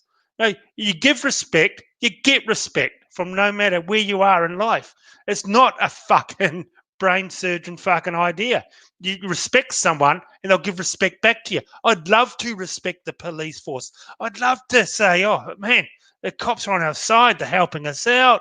Oh, man, I got picked up for speeding today. He let me off because he realised I was just a bit late for work. It was great. No, the guy was very nice and he understood.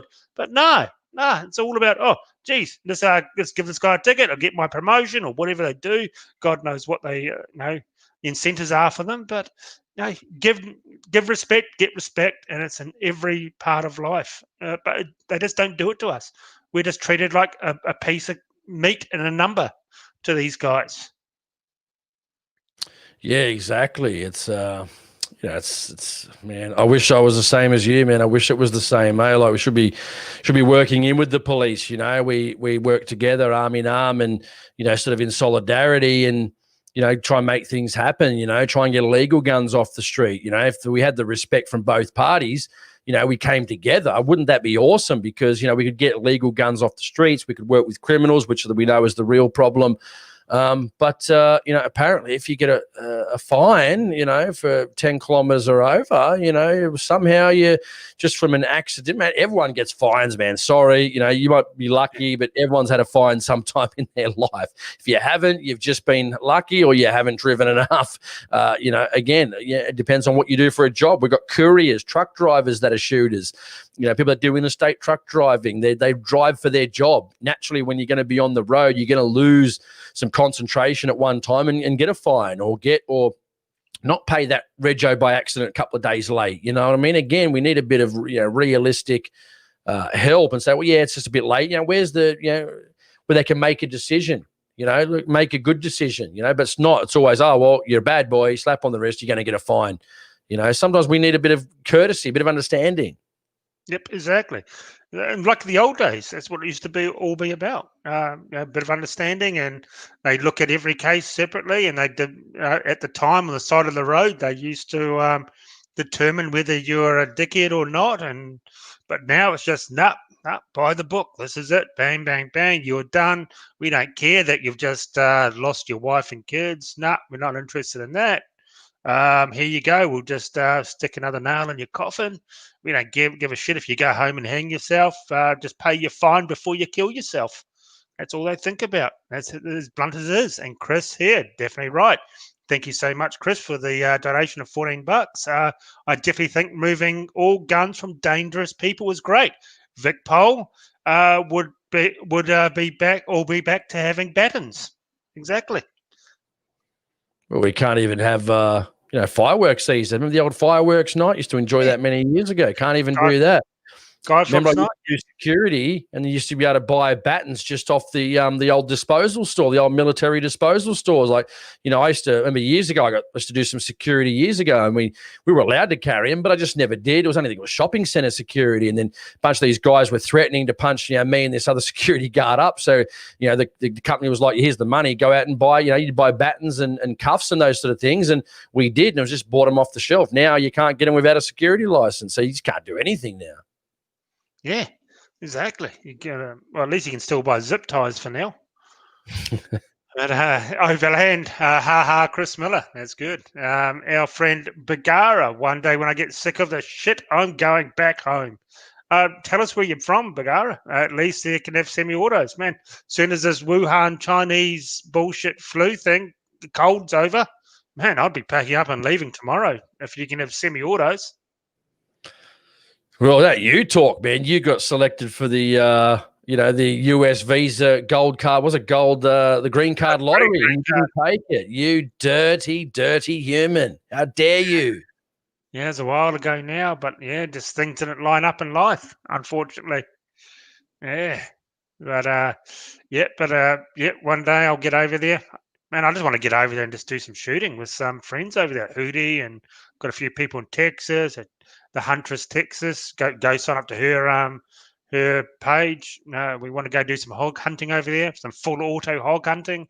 Got all that lined up, but I can't even leave. And they're all talking about giving this bloody Wuhan vaccine shot before you can do anything. It's like, for fuck's sake. They're talking today, read an article, they're talking about you can't even go to the movie theaters soon if you don't get the jab of this experimental poison. Yeah, I was that's having a fine. fun joke with a girl that I know today. She's like all pro. I'm not going to get into the ins and outs of what you agree with, but she's all pro-abortion. My body, my choice. I'm like, yeah, okay, all right. That's what you believe in. That's cool. We're having a bit of a debate on it. She's a nice girl, and as we started to talk about the vaccine. Oh no, they should make people take that. I said, oh, okay. So if they make you keep the baby, is that okay too? Oh no, don't tell us about that. We should have a right to kill it. I'm like, what on earth, Yes, yeah. Well, here is Serbia. Man, I'd be going straight back there, dude. If you can have the good guns.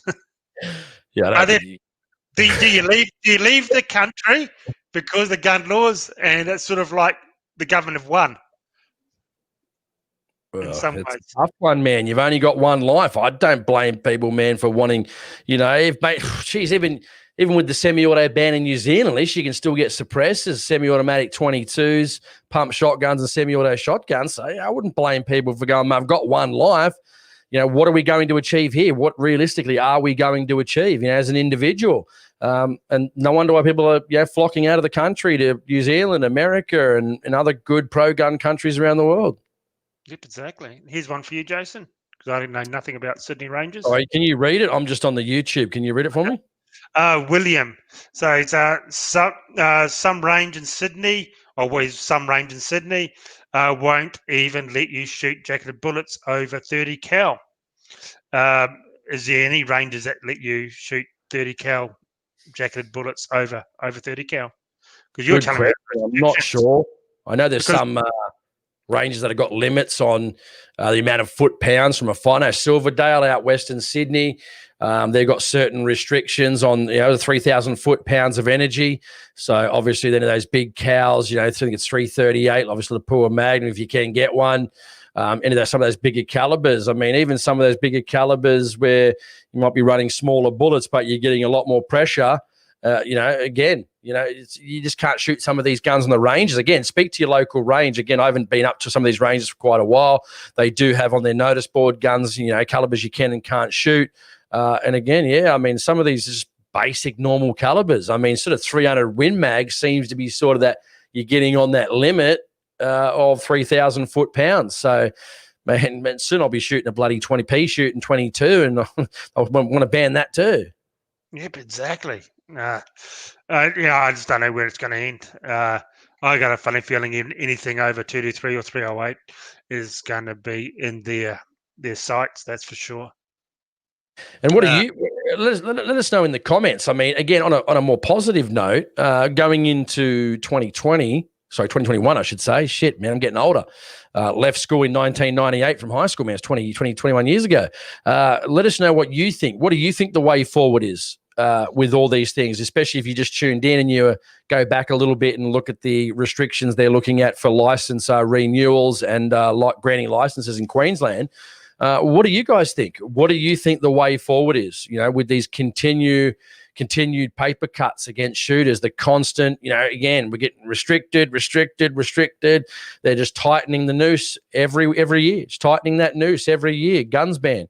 What do you think the way forward is? What do we need to do? What's the plan of attack, so to speak? Let us know in the comments, and we'll spend the last bit of the show playing your comments out and putting them on the screen.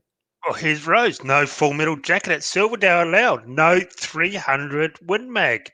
Jesus, 300 Win Mag, not a big round. It's an average round to me. And you can't even have that. Now, I was planning on going up there and shooting my 300 Win Mag, when I do my load testing. Shit, man, this is what I mean. Again, the noose is just getting tighter and tighter and tighter every year in and year out. Well, here's something. I got a phone call from a mate. Dave. He's in this. Dave. He's in this. He's a Sparky, and this. He comments in here, and he said he went to Ripley, just behind me, WSAA. You've got to be a WSAA member now. You can't be a guest. You can't just go along and pay extra money and shoot there. You got to be a WSAA Rangers up here now. You have to be a WSAA member.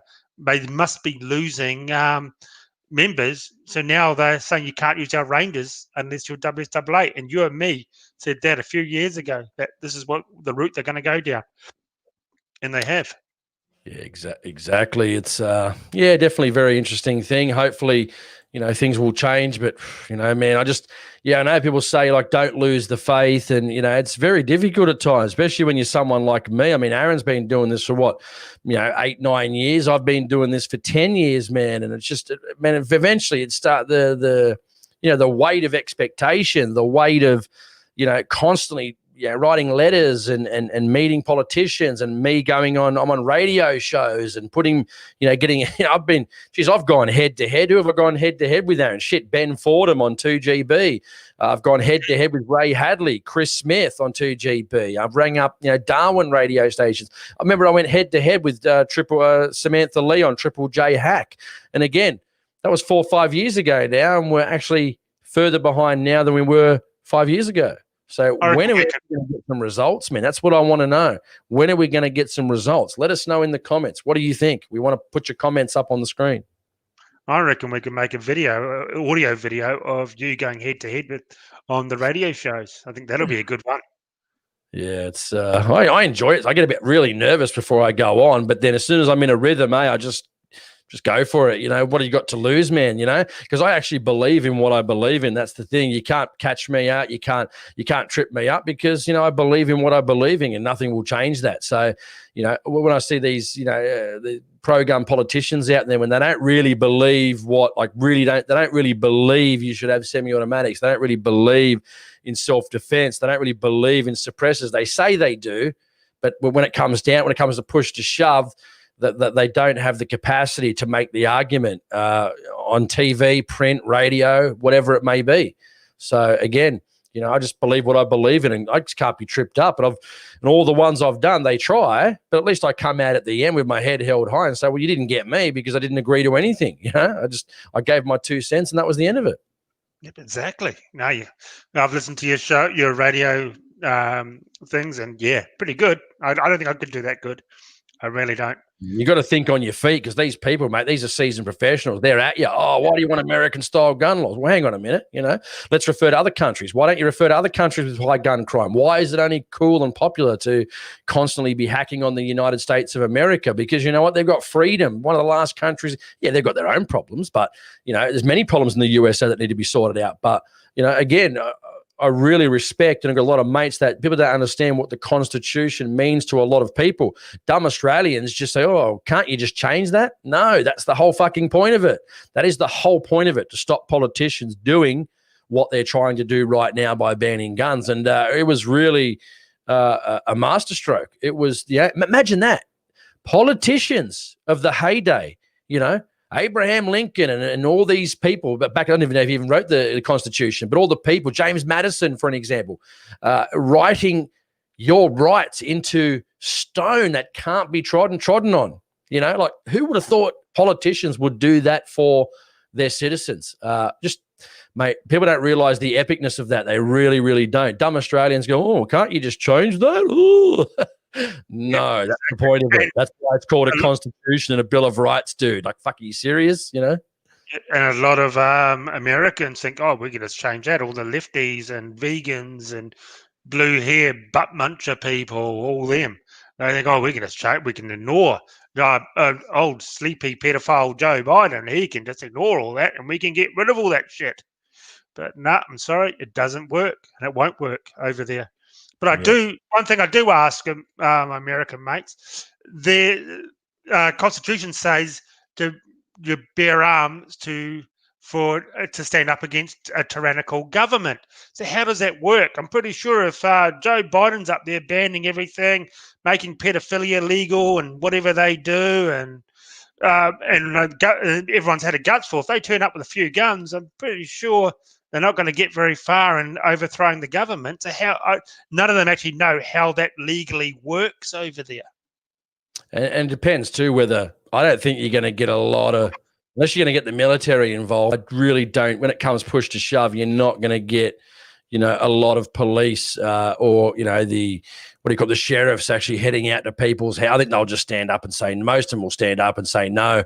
And when you get a bunch of people doing that, it just won't go anywhere. They'll have to fluff around the edges with, like they did with bump stocks and suppressors and those types of things, try and get the ATF involved. But, again, mate, 1 or 2 police officers die trying to take people's guns, man. It's going to send shockwaves through law enforcement that, people aren't going to tolerate this sort of thing, and the shooters may lose their lives too, but they know this could potentially happen. So I don't think they'll try it.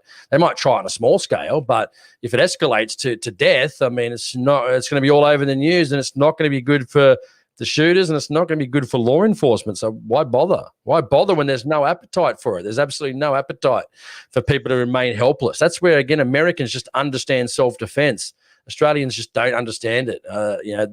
People in the shooting industry do, but hey, even people in the shooting industry don't agree with self-defense. I mean, it's like, dude, the gun wasn't designed for F-class bench press shooting. It's not what it was designed for, right? It's just, let's get serious about what guns were designed for, Anyway, that's a whole different topic we can talk about maybe at a later date. Bring some comments up from some people on the screen. Let's see what they got there. Here's Rose. Stop hiding like a criminal. Tell everyone you own a gun. Then people know normal people own guns. Exactly. You never hide the fact. I've talked to a lot of shooters and FUDs. So that's what they are. Oh, I don't tell anyone I shoot guns. No way. No way at all. And here's another one. Aussie capitalists. This is what we've been saying.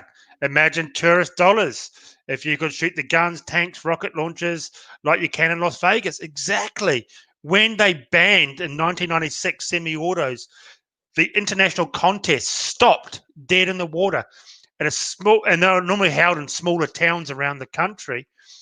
They would bring in over a week $2 million back in 1996. $2 million to that town every week or whenever they had it for that week.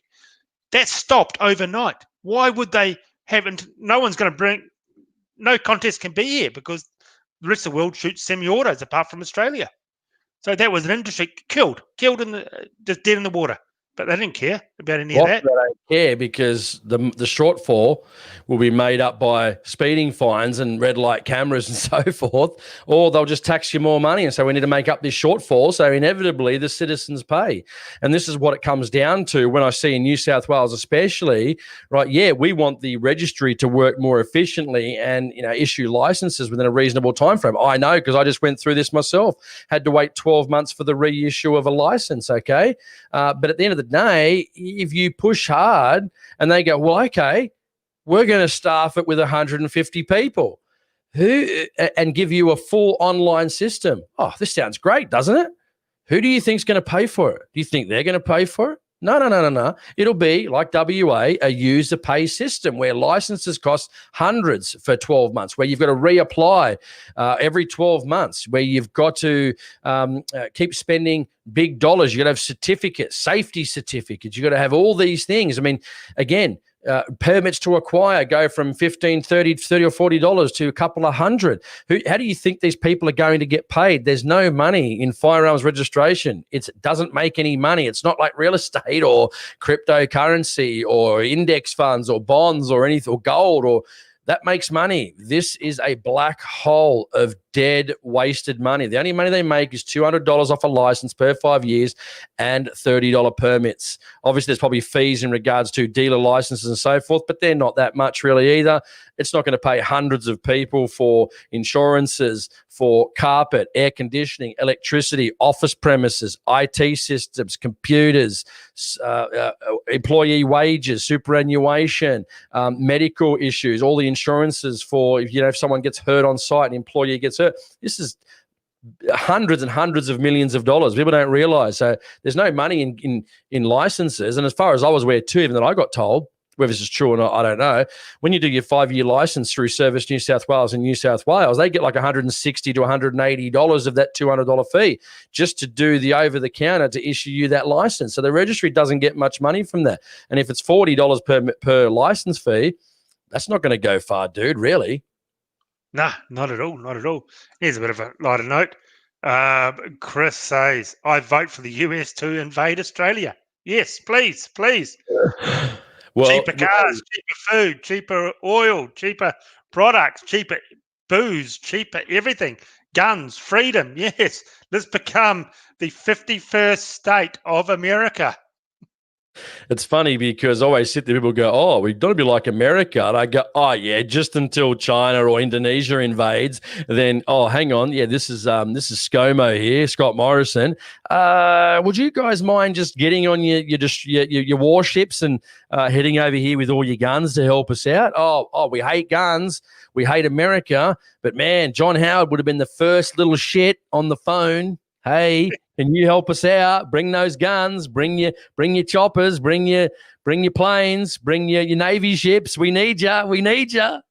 Yeah, exactly. Yep. It just fucking, it staggers me. It really does. It just, yeah, our government's a lost cause. And they've come out and said they're both left wing. Doesn't matter who you vote for, you're voting for the same party. You vote for we just talked about this before a few weeks ago. You vote for the so-called pro-guns, you vote for the Australian Joe Biden, and all their preferences go to Labor or Liberal. So if you vote for these so-called pro-gun parties that do absolutely nothing for us, you're just voting for Liberal or Labor. I can put a line through it, throw it in the bin, done. None of these pricks. I'm not that. I know my vote's probably not going to do much anyway, but at least I pretend it's trying to do something. You know what I mean? I at least, if I'm going to go there, I might as well select somebody that's, somewhat pro-gun. But, again, you're right. It hasn't really, achieved anything per se. And, it's all about developing and building relationships. You've got to be, and again, that's one I will give respect to. He's a very, very nice fellow. Was the original founder of the Shooters Party in New South Wales, John Tingle. John Tingle he was very, very well respected fellow. And he was able to negotiate with Bob Carr back in the day to get us public land hunting. That was one guy that got us over the line to be able to hunt in public land in forests in New South Wales. And, I think we should be forever in his debt because, he was around during the 1996 stuff, and that's why they formed the party. It's a former shell of what it was now than what it was, say, 20-something years ago. But he was able to do the negotiation. He was very well respected and got us public land hunting. So kudos to the very senior John Tingle. Did a very, very good thing for the people of New South Wales, especially hunters who had, including myself, who had a great opportunity to utilise public land in New South Wales. And I've shot animals on public land, and I'll forever treasure those memories. So again, but, the party of that to the party of now is not even the same, unfortunately. So hopefully, one day we'll see some changes. But, again, a lot of promises, but a lot of advocacy. But as I said earlier in the show, if that doesn't turn into action and delivering results, well then, I really don't see much point of it to continue. Better off using that money for those politicians on actually fighting gun reform, which in a court of law, which I think will absolutely make much more of a difference than someone who has no power in Parliament sitting there flapping their gums 24/7, which is fine. But again, if that flapping the gums doesn't turn into usable, tangible, quality legislation to make life easier for shooters, then it's I can flap my gums on this live streaming too, and I'm under no illusion that we're actually going to get results from me and Aaron flapping our gums. We just tell it how it is, and people support it, great. If they don't, well, not much we can really do about that. No, exactly. And there's a good one. Colin, my worst nightmare, Australia turns into Belmont. If you guys don't know, Belmont is a SSAA range up here in Brisbane, and it is the most militant, unfriendly range there is in, I reckon, all of Australia. So imagine if every range turned into a Belmont, it would be terrible, absolutely terrible. But here's okay, let's just end up on something really positive. Tell us, what did Santa Claus bring you this Christmas for guns? What guns did you get this Christmas? Also, another one, what night is good? Like tonight has been one of our biggest nights ever. Is a Wednesday night or a Thursday night good for you guys for a live stream? I'm open to everything. It'll come down to Jason, whatever night's good for him. But do you guys like Wednesdays or do you like Thursdays? They're the two nights that we got. So tell us what. Maybe Maybe Wednesday is better because, you got Thursday late night shopping and that. People want to get out, maybe head to a Thursday night movie or something like that. Maybe Wednesday is a better night. Well, they can't go to the movies unless they get the jab. They won't even let me go to work soon without getting the jab. So who Yeah. What'd you get for Christmas? Let us know in the comments. We'll put your stuff up on the screen. And there will be a law here on this live stream. If you voluntarily go get the jab, you are not a part of the live stream. I'll never hire anyone that goes and gets a jab voluntary, because that means I'm hiring just a sheep, and I can't have a sheep working for me. So if you get the jab and you want a job from me, mate, you're gone. No, you're not gonna go. I'm surprised you even like me, man. I'm surprised you even like me. Yeah, me too. Who do you like? That's the question. Who do you like? Tell me who you do like. I like people who don't, who can think for themselves. Anyway, there's a lot of comments coming up here. Let's grab a few of those, man. A lot of welcome to all the people. Anyway, I'm not sure if we've saw. We've got Jake Craig. He was messaging me the other day on Instagram. Colin Penfold. We've got Peter Zabradak. Of course, our buddies Happy Hunter. We've got Conservative Sniper. We've got Bagara before. Chris Miller was with us again too. Sorry if I've missed anyone there. I'm just trying to scroll up. Cliff Lee. We've got a couple of Matt Rumsey again. Wild Horse. We've seen them before. We've got Raceland, if I've got that correct. Joseph Sherman. I've seen him about tech support. Old tech support is back, man. The old Indian tech support from customer service. Yeah, He's back. More questions. Nice. Yep. Okay, so what do we get? A broken beam scale. Fucking Santa from Hornady. Oh, that's not good, Chris. Actually, I did see that. I think I saw that Chris's one on Facebook. I think he posted it on one of the reloading Facebook pages, and it doesn't look pretty good, dude.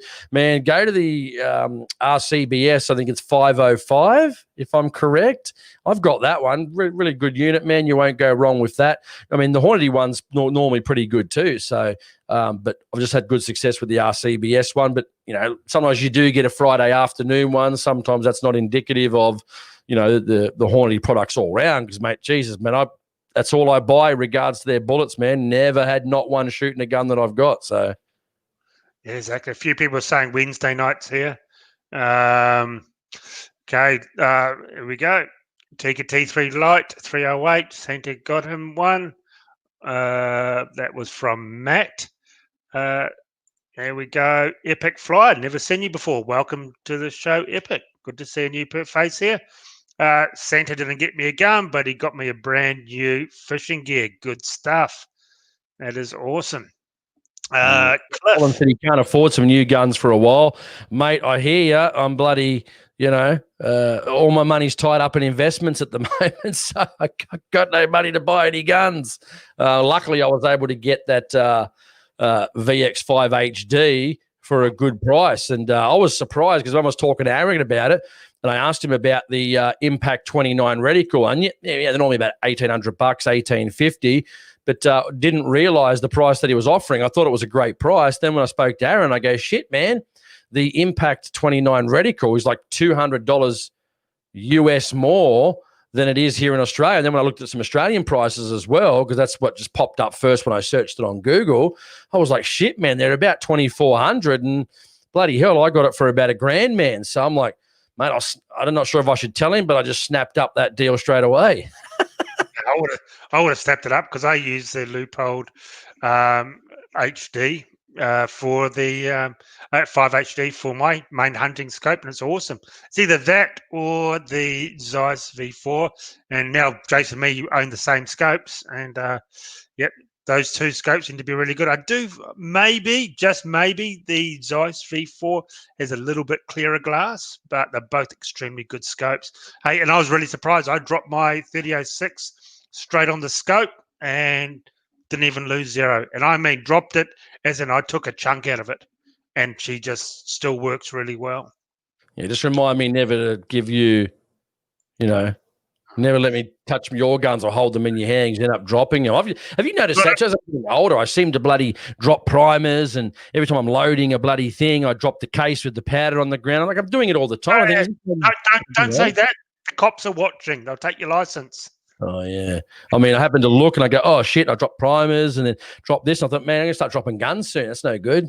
Well, I will never drop your guns because I will never shoot a Tika. Well, there you go. And I'm also, too, if you've been watching, too, yeah, that's a good. I had that out today, man, giving it a bit of TLC, the old Bagara 300 Winchester Magnum, running the 208 grain ELD matches. But I do have, speaking of that, someone asked me the other day, I have edited it. I've got another bunny shooting video coming out. So if you haven't subscribed, I'm going to do a shameless plug to my YouTube channel here, AHP Outdoors. Jump on there if you haven't heard of it before or you haven't watched it. I'd really appreciate it. I'm just a hacker that likes to make a bunch of videos, and it's not everyone's cup of tea. If you like that sort of story, documentary style, because it takes me a long time to edit these types of videos, please subscribe. I'd really appreciate it, and give us a thumbs up and let us know that you like it. But yeah, I've got one coming out. I'm probably going to put it up. What's today? I'm just not putting it up the next couple of days just because Christmas, no one's going to be home, and so I might put it up on maybe early next week, Monday or Tuesday next week. That way everyone's back to work. Everyone's sort of back to the 2021, and they're enjoying life again. So check out. This one's going to be cool. It's called Varmageddon, The Final Stand. So it is going to be awesome. Sweet. And the link is in the description down below. So you can find his channel just in the link below. Here's Cliff Lee. He got a 50 cal flintlock. Awesome. I want to do a video on some black powder. I think they're a lot of fun.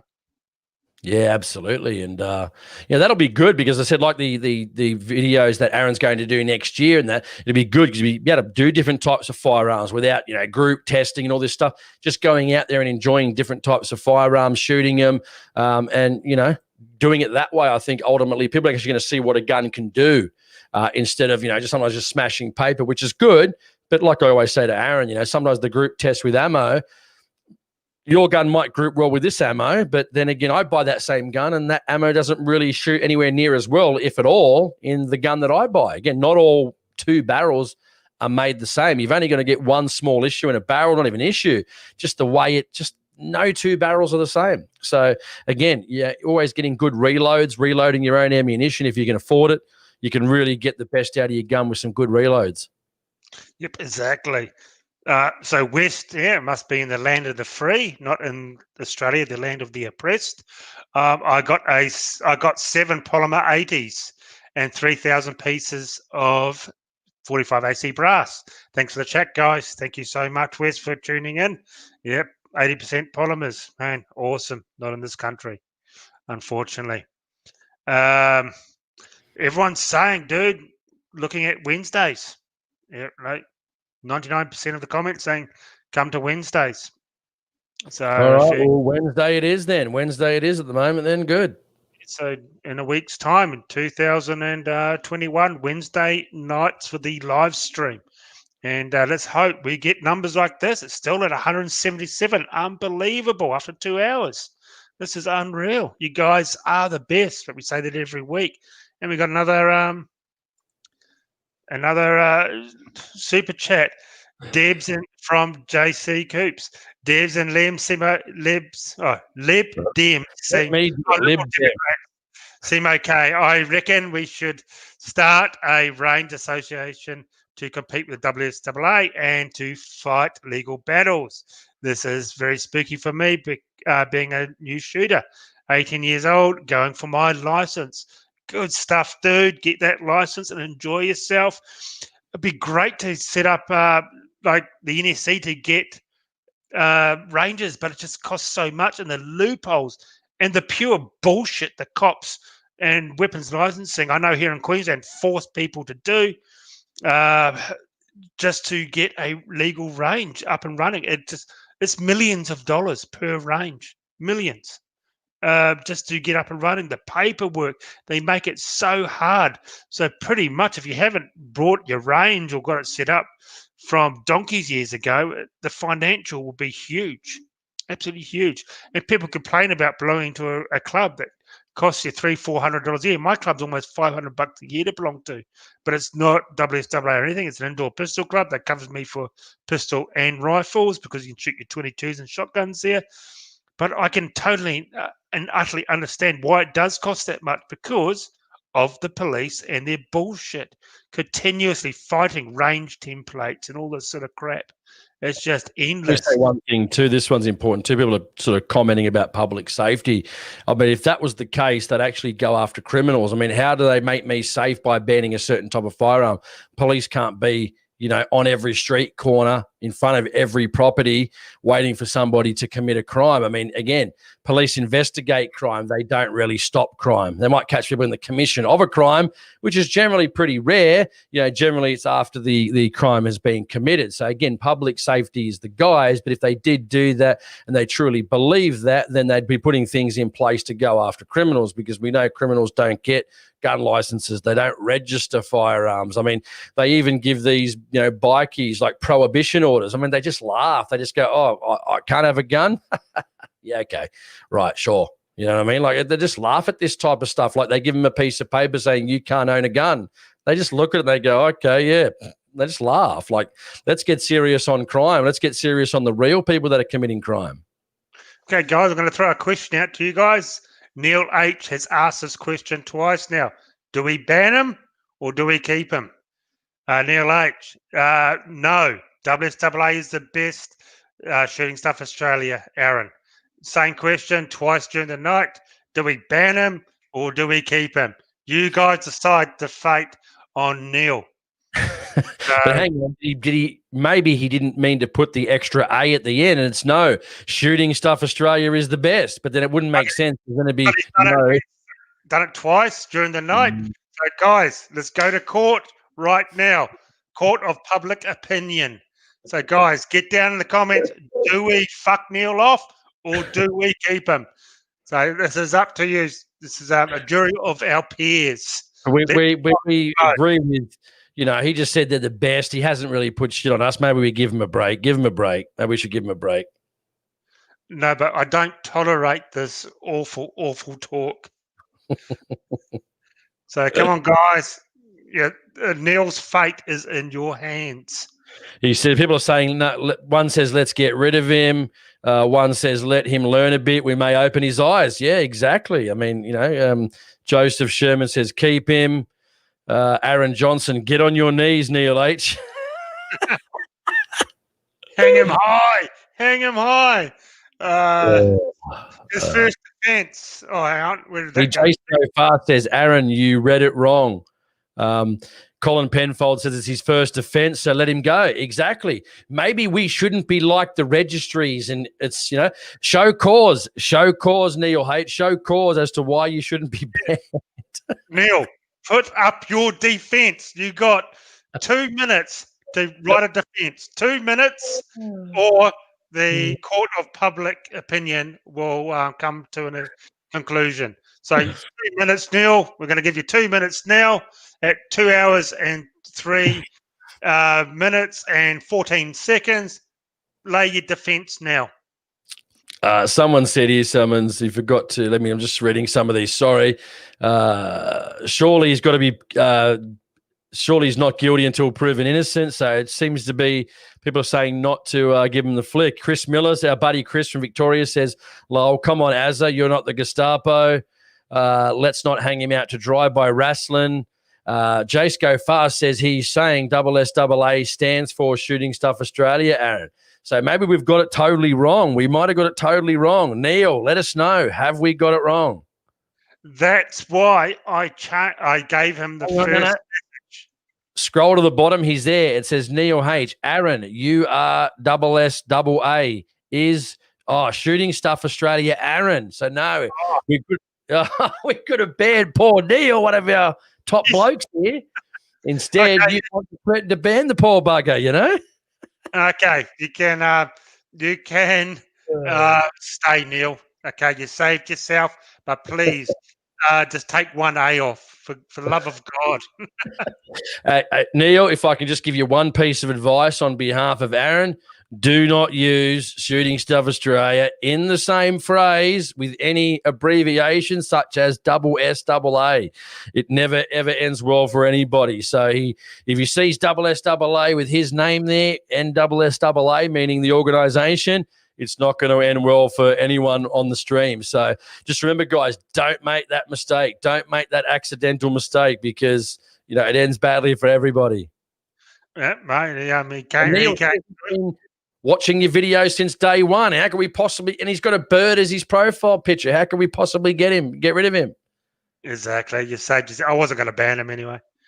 But that's what you say now. If everyone had said, "Yeah, ban his ass," you would have banned the poor bugger. Yeah, I probably would have. Good stuff, Neil. You saved yourself, and you had a minute to spare.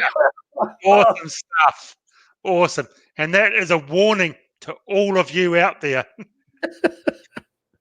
But this week I've banned about half a dozen people off the show just for being absolute dickheads. So I got no problem with the old ban hammer. My show, my rules. Good on you, Neil. You're a top bloke. Listen, I don't blame Neil, actually. Then again, I sort of read it wrong too. Again, see, this is what happens when you get lost in translation with the internet. So Neil's been watching since day one. How dare we even consider even thinking about banning someone that's been on since day one? I keep saying, guys, he needs those super chats to increase that Specsavers prescription of those glasses because, geez, he starts calling Bob Beryl, and it's just not good when he hasn't got, even when he has got the glasses on, it's bad enough. Jason becomes Jane and or Karen. Anyway, let's start a few more comments. Thank you so much, Wes, for your $5 donation. Thank you so much for that. And once again, I apologise, Neil. You saved your ass with 1.5 minutes to spare. Good stuff. And then Chopper said his cheek goes, Neil, you're the lucky few of us fellow shooters that can read, mate. Probably right. Probably right. We didn't get it right at all. But see, that's what happens. Sometimes a simple abbreviation or a simple, comma can sometimes make or break a sentence. It can make or break something. So. Yep, exactly. Mate, we don't need to read. As long as we can read a tape measure for our MOA groups, that's all that matters. Yeah. Nah, Neil seems like a good bloke. It's a good laugh anyway. It's all about having fun, guys. Man, we've had a pretty harsh 2020, and sometimes it's good to go out with a bang, so to speak. No pun intended, and just have a laugh, and that's what it's all about. My motto is when someone says, "Oh, you own guns," I say, "Mate, everybody loves guns. You just haven't shot one yet." Yep, exactly. And don't forget, guys, we really do want to do this each week, promote an Australian business. You got a product, to send us the products, one to Jason, one to me, and we're going to talk about it and explain your product and put links in the description and probably do an Instagram post and a Facebook post to try and get you business. So please, if you're a shooter and you've got a product or a business, send us some of your samples and we will get it out to you guys. We really want to do this next year to help you shooters. What are you laughing at, Jason? I'm not sure what he means, but what's a conservative sniper says, Neil H, it looks like you've been getting your ring battered since 1977. And here's a good one. Neil, we're really sorry, mate. It was not intentional, but it was kind of funny. You got to laugh. You got to see the funny side of it, which hopefully most people did. Yeah. Well, it's quite funny. Remember when we first started this and we got all the dickheads and the other channels abusing us? We're continuously banning. I think the second week in, we had to ban like about half a dozen people in one night. And now they've got the message to shut the fuck up because you're gone. And we have hardly ever banned anyone from the live stream anymore, which is really good. I don't think we've done one for I don't think you've done one for about. It's got to be about probably in the first couple of weeks. It's been 3-4 months now. Yeah, exactly. No, there's a couple sprinkled through there, just being absolute dickheads. But here's one from 10 Round Magazine. Okay, guys, next year is Australia's time to shine. For people that say 2020 is a shit year, 2021 was the year of Mad Max, and Mad Max was Australia. And every Mad Max movie is set in Australia. So it's our time to shine, guys. We'll show you what a true apocalyptic hellhole is.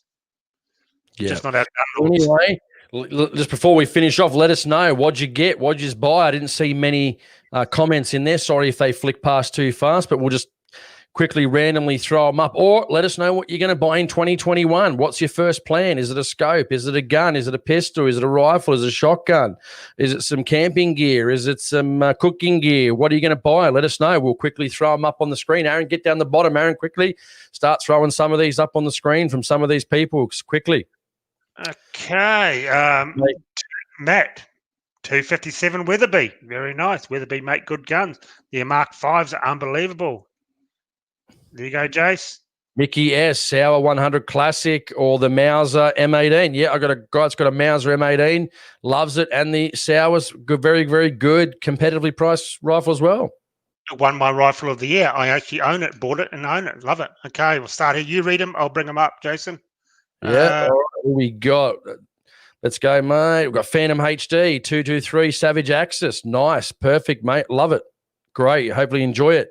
We've got Black Powder 50. Got more brass. Yeah, mate. I'm very hard to find brass, some types of brass at the moment. Hopefully I haven't got to find any 260 brass for a while. But, yeah, mate, enjoy the brass. Dirty Fox, a Glock P80. Let me have a look at that before we go on. Glock. I think I saw a review. Is that new? I think that might be new. The Glock P80. I think I just saw it. I'm just going to some images. Give me a sec. Yeah. Looks quite nice. I love the subcompacts, man. If we could get the subcompacts, I think that's a whole new kettle of fish, man. Love that. Glock 19 would be awesome to own. I just think subcompacts are where it's at, man. I love the big stuff, you know, for your target shooting activities, but love the subcompacts. Well, the Glock 19, Glock 21, I think, too. I'm not exactly sure. I'm not a pistol connoisseur. Anything else up there people are buying, mate? There we go. Raceland, I got a okay, I might need my glasses too. I got a Bug Assault fly gun or Bug Assault fly gun. Bug. So many flies on Christmas Day. Best indoor gun ever. Watch out, mate. Register will be coming to stamp some numbers on there, mate. Some registration numbers. Jace Go Fast. Wedge tail pump action if it ever comes. Good luck with that, man. David Hopkins, the Sulan TAC 12. He's going to have fun with that and go and blow some stuff up with it, depending on where he lives. Dan Z, 1968 Remington 700 cheek piece. Wow, okay, 308. 308, great caliber, dude. Had one as well. I went to the 7mm Magnum, but, mate, I wouldn't hesitate on buying a 308 again, mate. Proven, reliability, accuracy, heavy hitting power, great caliber. I love my 308s. JR, he's like Aaron, home improvements. Oh, that could be giving away a few things. We don't want to give too much away. Yeah, you guys are going to be pretty fucking surprised in a few months' time at what's happening with Shooting Stuff Australia. It's going to blow your nutsack off. Chopper 73 in 2021. He wants more Milsurp rifles, I guess. Nice, man. I mean, not something that I'm into personally, but I know a lot of guys that are, mate. They love their old Lee Enfields and so forth. They just love shooting them. They just love collecting, mate. Great stuff. Love people that like to collect. Chris DeLaba, he wants an 1885 Browning 10 gauge. Oh, man, love that. My only regrettable sell is selling my 10 gauge. I've got to get another 10 gauge. If they weren't, you know what I'd like? I'm a bit of a shotgun guy as well. I just love a nice side-by-side, nice 12-gauge side-by-side. But I had one before. It was a cheap version. It sucked mechanically. I had to send it back constantly. I think it was an ACA 512 side-by-side. But, you know, hey, they refunded my money, so I can't complain. Exactly. Our buddy Colin Penfold, pistol training, traveling 200 kilometres to Sydney. Yeah, I think Colin lives down south of Sydney. So, yeah, it's certainly hard. 300 Wim Mag for Nell and Jace G for 2021. Let us know, Nell and Jace, what one are you planning on buying? What's your go-to rifle brand and make that you're going to be buying in 2021? Oh, Caddyshack. Front rest and rear bag. Yep, I've got one on order too, mate. Lyman Press, Franklin, Arsenal. Fuck, he cut it off before I finished it. There you go. Powder measure. Good stuff, buddy. Enjoy all that. Enjoy your reloading activities. What else we got? Oh, the Lone Wolf, the 6.5 Grendel in the CZ 527. Yep, not big fan of that caliber. Not say not fan. I won't say fan. I just don't know too much about it. Doesn't have sort of piqued my interest. But, mate, get out there and shoot and hunt with it. What are you planning on doing with it? Hunting or shooting? That's going to be the biggest one. I know a guy, my mate shoots long range with his 6.5 Grendel and really likes it, so I'm sure you'll like it. I've never used a Grendel. I think it's comparable, to the Seymour. Yeah, right. Nice. Our buddy Joseph Sherman, thou shalt not use the Lord's name in the same sentence as SSAA. Exactly. Mate, Neil almost paid the ultimate price of banning. I couldn't believe Aaron was considering banning him. I was on the pro Neil side. Anyway, you can read a few out now. You read a few now. Black Powder 50. Love the K98, and I'm actually after a K98. A lot of you guys don't know, I just restored, well, not just, but I did restore a Lee Enfield. So that's actually going to come up in a video very soon. Panoplex, good to see you again.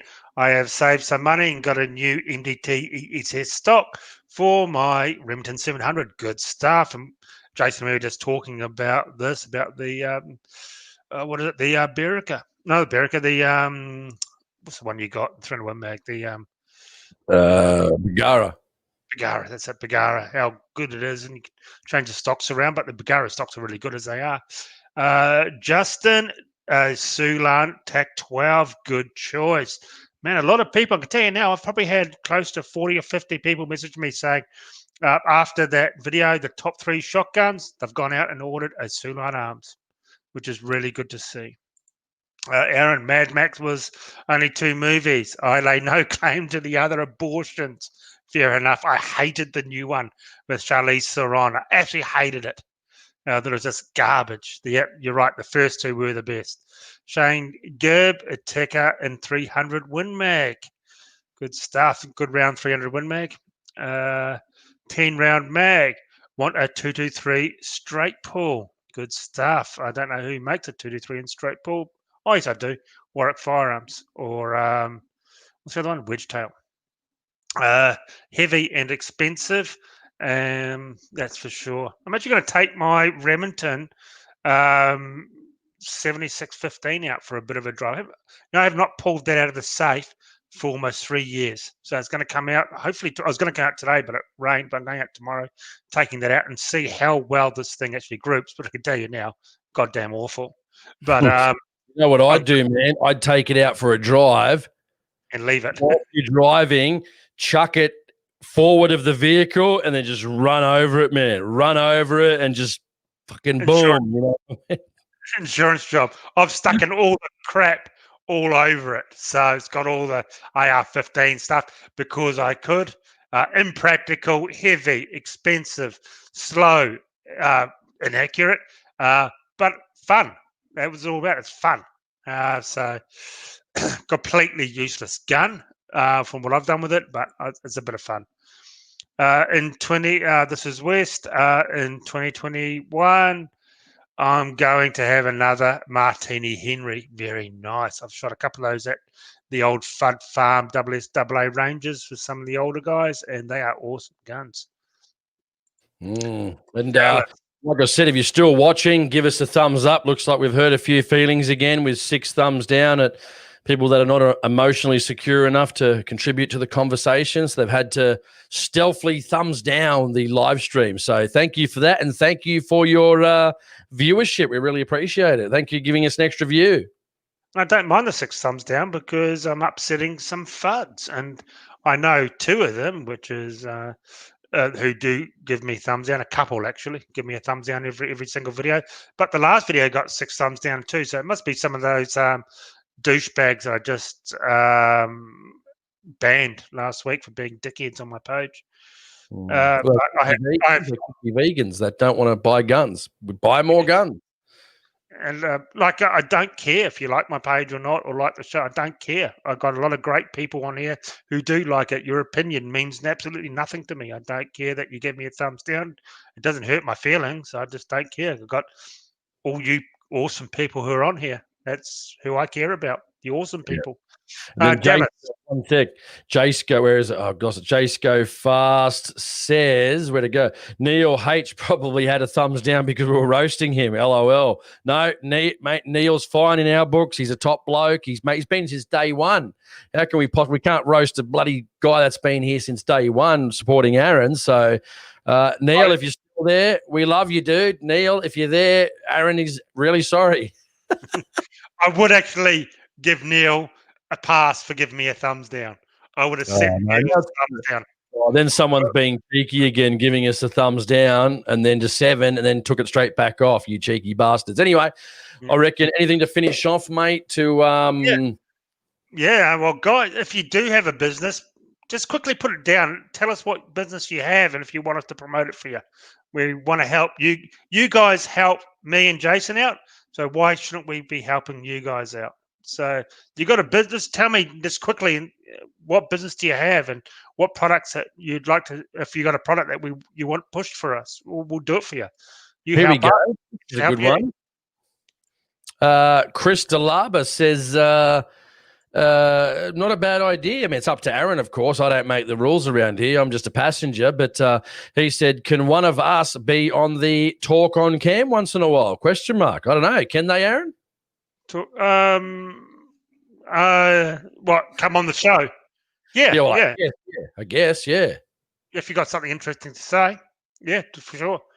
Yeah, no, we can do that. The biggest problem and the only real problem I see in it is the bandwidth of the internet. So it runs off my bandwidth and it's not the best. So we'll have to just try a third person, like a private sort of a chat to see if the bandwidth, because we don't want it cutting out continuously. That's the only thing I see a problem is the internet connection. Is all you've got to do is, you message, you get a message from Aaron or something. Let us know when you think. We give you the link, and then you just log in via the link, or you click the link and join the stream, and then Aaron lets you in on the back end and contribute, and then he can let you in and out and do whatever he needs to do based on that. So yeah, I think it's a good idea. Maybe getting 1 or 2 people on for 3 to 5 minutes or something, or 5 minutes, and giving their opinion on something. Well, if you have a business and a product, we can get you on and you can plug your own product if we approve, which I'm sure we will. How's that? You can talk about the product, send us the products and we'll show it and you can talk about it. We're more than happy. Yeah, I'm happy with all that stuff. As I said, this year, well, next year in 2 days' time, the live stream is going to be the main thing of the show as well. This is going to be it. We're going to build this up. We want shooters to get together and talk. It's really important. This is it. There's no other show in Australia doing what we do here. There's nowhere that everyone can come together and talk like this. What have been almost 2.5 hours, and we've still got 158 people. Jesus, our nearest one competitor, he gets 200 views in a month or so. So, guys, we're here to help, and I'm a business owner, so I know what it's like. If we can help small businesses in Australia, we'll do it. It'll be great. And if there is, even then, if there's not, if there's a topic you want to talk about, if you've got a computer, somewhere to log in, like a laptop with a headset, because we don't want it reverbing back into the thing. Let us know what you want to talk about, and then we'll get you on to have a chat about it for 5 minutes or 10 minutes, and then we'll just continue with the discussion amongst the people, in the live stream. So if you've got anything, email or send him a message and say, mate, I want to talk about this, this, and this, and then over the next coming weeks, we'll try and structure, if we can, might take even up to a month or so, maybe a bit longer, depending on when we do that show, to interject, put you in there and have a chat about what you guys want to say and do. So Happy Hunter said, well done, guys, on the successful live stream for 2020. He's been with us from the start and hope the stream lasts for many years to come. Thanks for the good times and awesome chats. Well, thank you. Many years is a long time, so let's not get ahead of ourselves just yet. I hope I'm not dead before then, but still alive and shooting. If that's the case, hopefully we can.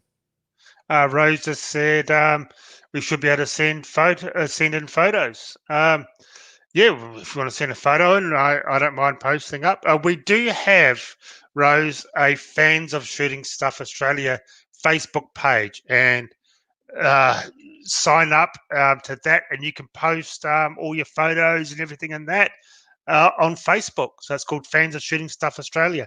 I've been a bit slack. I've got to get on there and start adding people. So you got to add. You got to request for me to add you. So when I get off here tonight, I'll probably just add everyone that requested. But yeah, that's one thing you can do. We got that, fans of Shooting Stuff Australia on Facebook. But yeah, send some photos in. I'll show a photo, maybe show one photo a week from a viewer. If you text me or send it through Instagram is the best way, and I'll pick a photo out and show that maybe in the beginning of every show.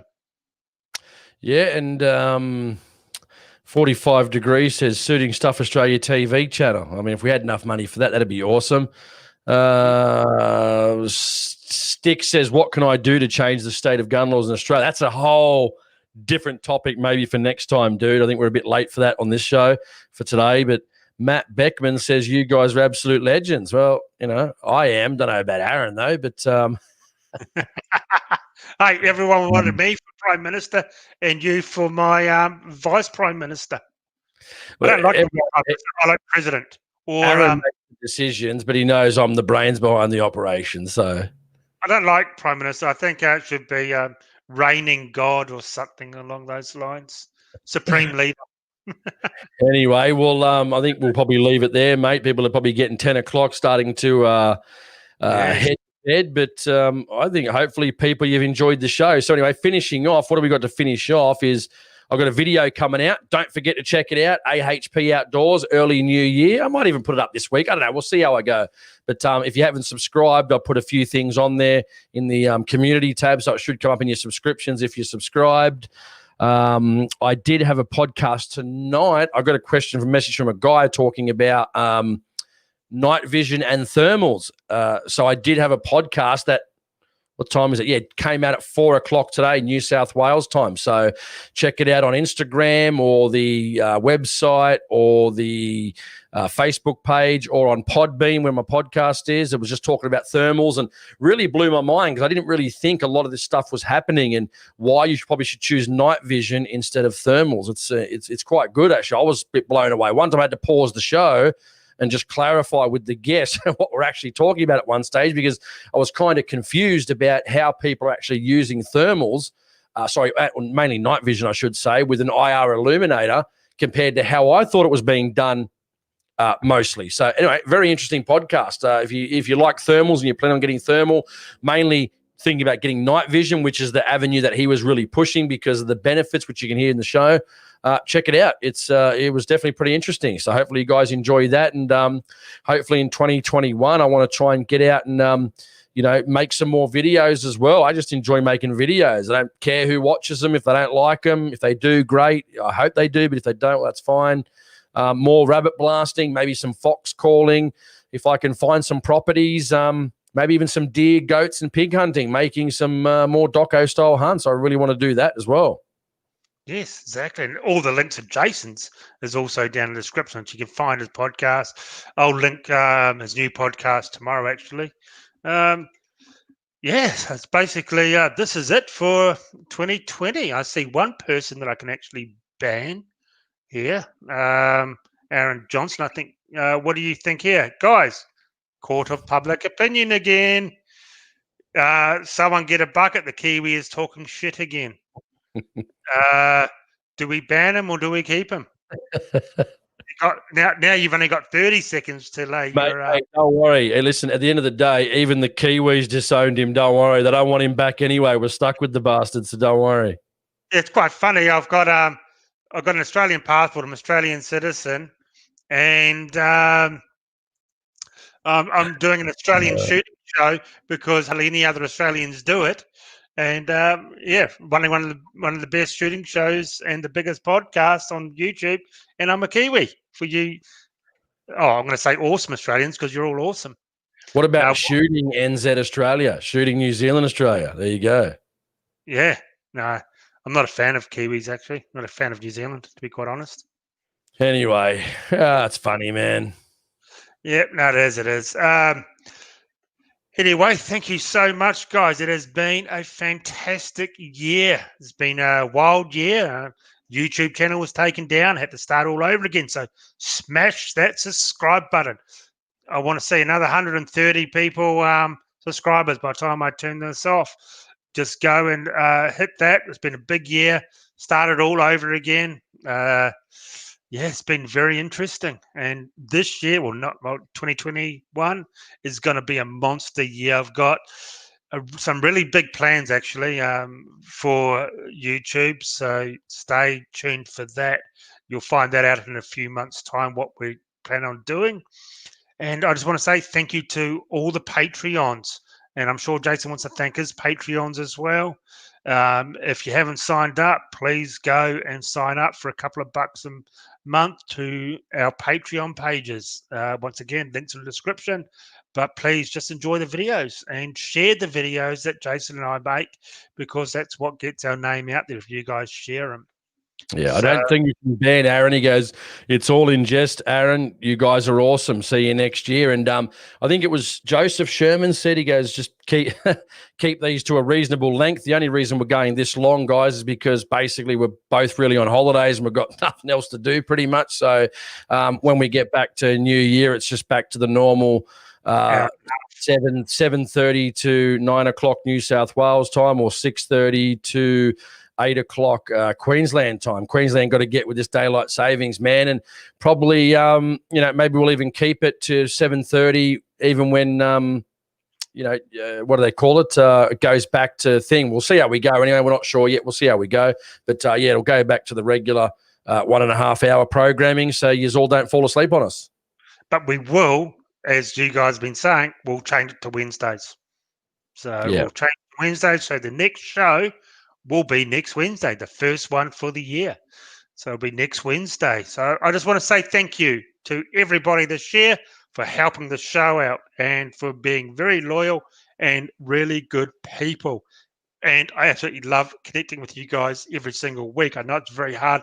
Like we get almost, I'm not shitting you, almost 1,000 questions a week on here, so it's very hard to pick out all the questions. So I want to thank all of you guys.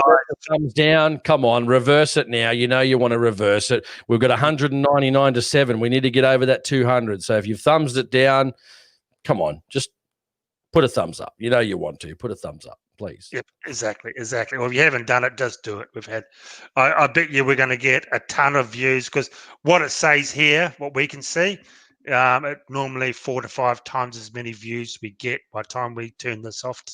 The real numbers actually come in. It's normally 4 to 5 times that comes up. So we get, basically, the time we turn it off, we get about 500 to 600 to 700 views on the night. Somebody is doing that, man. It's like someone must like this. Now it's 6 thumbs down. So no, back to 7 now. They must have redid it. Oh, I can't keep up. Anyway, it's been a good. And again, going back, I don't want to harp on that, but again, this is what goes to show. It would go, too much of the, what's going on in the industry. Well, mate, tonight's again probably will be a record night, well over 200 for majority of the night. And this went for, what are we at now, Aaron? 2 hours and 30 minutes. And it's just been huge. I mean, absolutely huge. Again, we talk about gun scopes and guns, and we get 70 viewers with 1,500, which is still the biggest live stream in Australia for any gun channel. But again, we talk about the banning guns, and we can't stay under 200 for almost a whole 2 hours. So sometimes you got to give what the people want, man. You got to give them what they want. The biggest one we've had this year was guns on private property. Over 5,000 views in the first week. And I couldn't believe that, because Jason and me were toing and froing what we're going to actually talk about. And I had no idea, and just bang, got an email from a guy talking about private property. Right, that's tonight's subject. Literally 2 hours before we went on air, and it was the biggest live stream we've ever done. 5,000 within a few days we got on it. So anyway, we've still got Neil. Neil's back. He said, hit the like button. Absolutely, Neil. You're a valued member of the live streaming and the AHP and SSA, not double SAA, remember, SSA community. So thank you for being part of that community. Yes, thank you so much. Here we go. Here we go. Black time to dump the duck, man. The powered by a live stream. Is that what you're talking about? I agree, dude. Listen, this is a really good platform, but it's not cheap to do the paid version. It's like something like $400-500 a year, so it's not cheap. 500 a year. to subscribe, and we could do so much more graphic wise and everything. But $500, dude, I really don't have the money for that. I know you guys donate a bit each week, but that's going back into paying for the ammo. I don't get free ammo. I don't get free targets. I've got to pay for all that. So right now, what you donate is going straight back into the show. The 3-minute video I made the other day, the ammo alone was $200. So I'd love to get rid of the dump the duck, but right now I just can't afford it. So this is something I do get. I want to say this. WSAA, thank God you said the right thing. Merch for 2021. Well, I had all the merch and no one brought it. It cost me a bit of money and everyone said they wanted it. I did it. A lot of time, but I'm looking at a third party to do it. I got so much on my plate right now. I'm so busy with work. I've had one day off over the holidays. I'm doing stuff around my property. I'm trying to get to it. So we will try and get a third party to make shirts and everything for you guys. But yes, it is on the cards. I'm just trying to fit it all in, to be honest. It's just, things are, here we go. Black Powder, Naya should sponsor you. Naya won't even fucking return my phone calls from 7 years ago. 3 phone calls. He'll get right back to you this afternoon. 7 years ago, nothing. So quite frankly, Naya, you can go fuck yourself. That's all I have to say to them. At least show decency in returning a phone call. I return all my phone calls for business. You could at least return the phone calls, not just snob me. So Naya, go fuck off. Not interested anyway, in let's remain professional. We need to work with everybody. We need to remain positive and support all people. Let's not forget that. Yeah, well, cuts both ways. I'm sorry. It really does. And people agreeing. Here's Black Powder again. Go to hell for assholes. And here's Epic. The hell is Naya. Well, Naya's a big importer. So, yeah, they have no idea. They have no idea on anything, really, if you ask me. Here we go. Chris Miller. Yep, Naya were female genitalia with my loophole when it was fucked. Yep. Well, it's all coming in now. I've got to be honest too, though. Again, it's only my opinion, but I had that problem with that ACA 512 before we finished off, and that's a Niwa product, and they were more than they tried to repair it, and I got it back, and then it shit itself pretty much. I put it through some paces down the clay target field. I think I only got maybe not even 3 to 4 shots in, and mate, they replaced it. So I can't speak ill of them because they were always pretty good in that respect. So let's just remember, let's concentrate. Let's force our energy onto how we're going to do well for 2021. That's what we need to do. I think concentrate on how we're going to kick some more goals. We're going to bring a lot of products in. We're going to get shooters happy that they're shooting. We're going to be hunting. We're going to be target shooting. We're going to be buying scopes. We're going to be buying guns. And I think that's what we should concentrate on, man. The more the positive aspect of, shooting and just let's just do that, I think. And to all your wholesalers out there, if I give you a call to ask you a few questions, at least have the decency to return the phone call. It's not bloody hard. That's all I have to say. It's not hard to return a phone call. That's all it is. So, Bear, he's yeah, exactly. More shooters for 2021. Couldn't agree more. We got to get more people involved. Oh, here we go. Australian Joe Biden's son-in-law. Yes, they are. But yes, definitely, we got anyway, we're amazing positive. Remember, positive. Get that into your head. Let's do this, man. We can win in 2021. Let's, I've felt down, but let's do it. Let's just see how things pan out. Let's see if we can kick some goals in early to mid 2021. I think we should try and get next year every live stream, every Wednesday night. We try and get maybe start off with 5 new people, 5 people who aren't shooters, your friends, get them to watch the live stream and talk about guns, and then hopefully they will go and get their gun license. How does that sound? That's get your friends into shooting. Let's get those guns. Let's build those numbers up. Let's get those licenses in. Let's get those guns. Let's make some more purchases. Let's get some scopes, some guns, some ammo, some gear, 4-wheel drives, whatever it is. Let's do it. That's what we need to do, mate. Positivity moving forward. We can't change what the past has dealt us. And yeah, sometimes it's not good. And, you're right. I wish there was more support from some of our bigger organizations and importers and so forth. And there are some really good ones out there. Which we've mentioned in the past, and hopefully continued support from them moving forward into the future. Exactly, and I agree with Wes. Tax tofu, subsidise ammo. That's a good thing. Anyway, Jesus, Victoria will be going off nut. Will be doing all right out of that one if they tax tofu in the inner city of Melbourne. Buy more guns. Yeah, tax skinny lattes. Anyway, that's it. Let's finish it off, mate. People are going to probably be asleep by now. That's why we're still got 135, which is still an epic crazy over the last 2 hours and 38 minutes. And thank you for joining in on the live stream. Aaron's gone bit hell for leather, bit ass to the grass on this one, so to speak. But forgive. You can forgive him. He's got no filter. He just says it how it is, whether you agree or disagree. God love his personality for what it is, sometimes whether he's right or wrong. Yes, very, very rarely I'm wrong. But yes, thank you so much, guys, for putting up with us. We're doing this podcast for about 4 or 5 months now. So thank you so much for doing this. It's another positive to come out of COVID. This podcast came out of COVID, so it's another positive. So we are going to make this podcast even bigger again next year, and I am more than happy to have one of you guys on for a few minutes every single week. So let's get into it and let's make this big in 2021. And thank you for all your support during the year, and thank you for supporting Jason and his podcast during the year. We really do love you, and we think you guys are the best. So please just subscribe to the channel and let's make this big for 2021. So all the best. Happy holidays. Be safe on New Year's night and enjoy yourself. Thank you very, very much, and good night.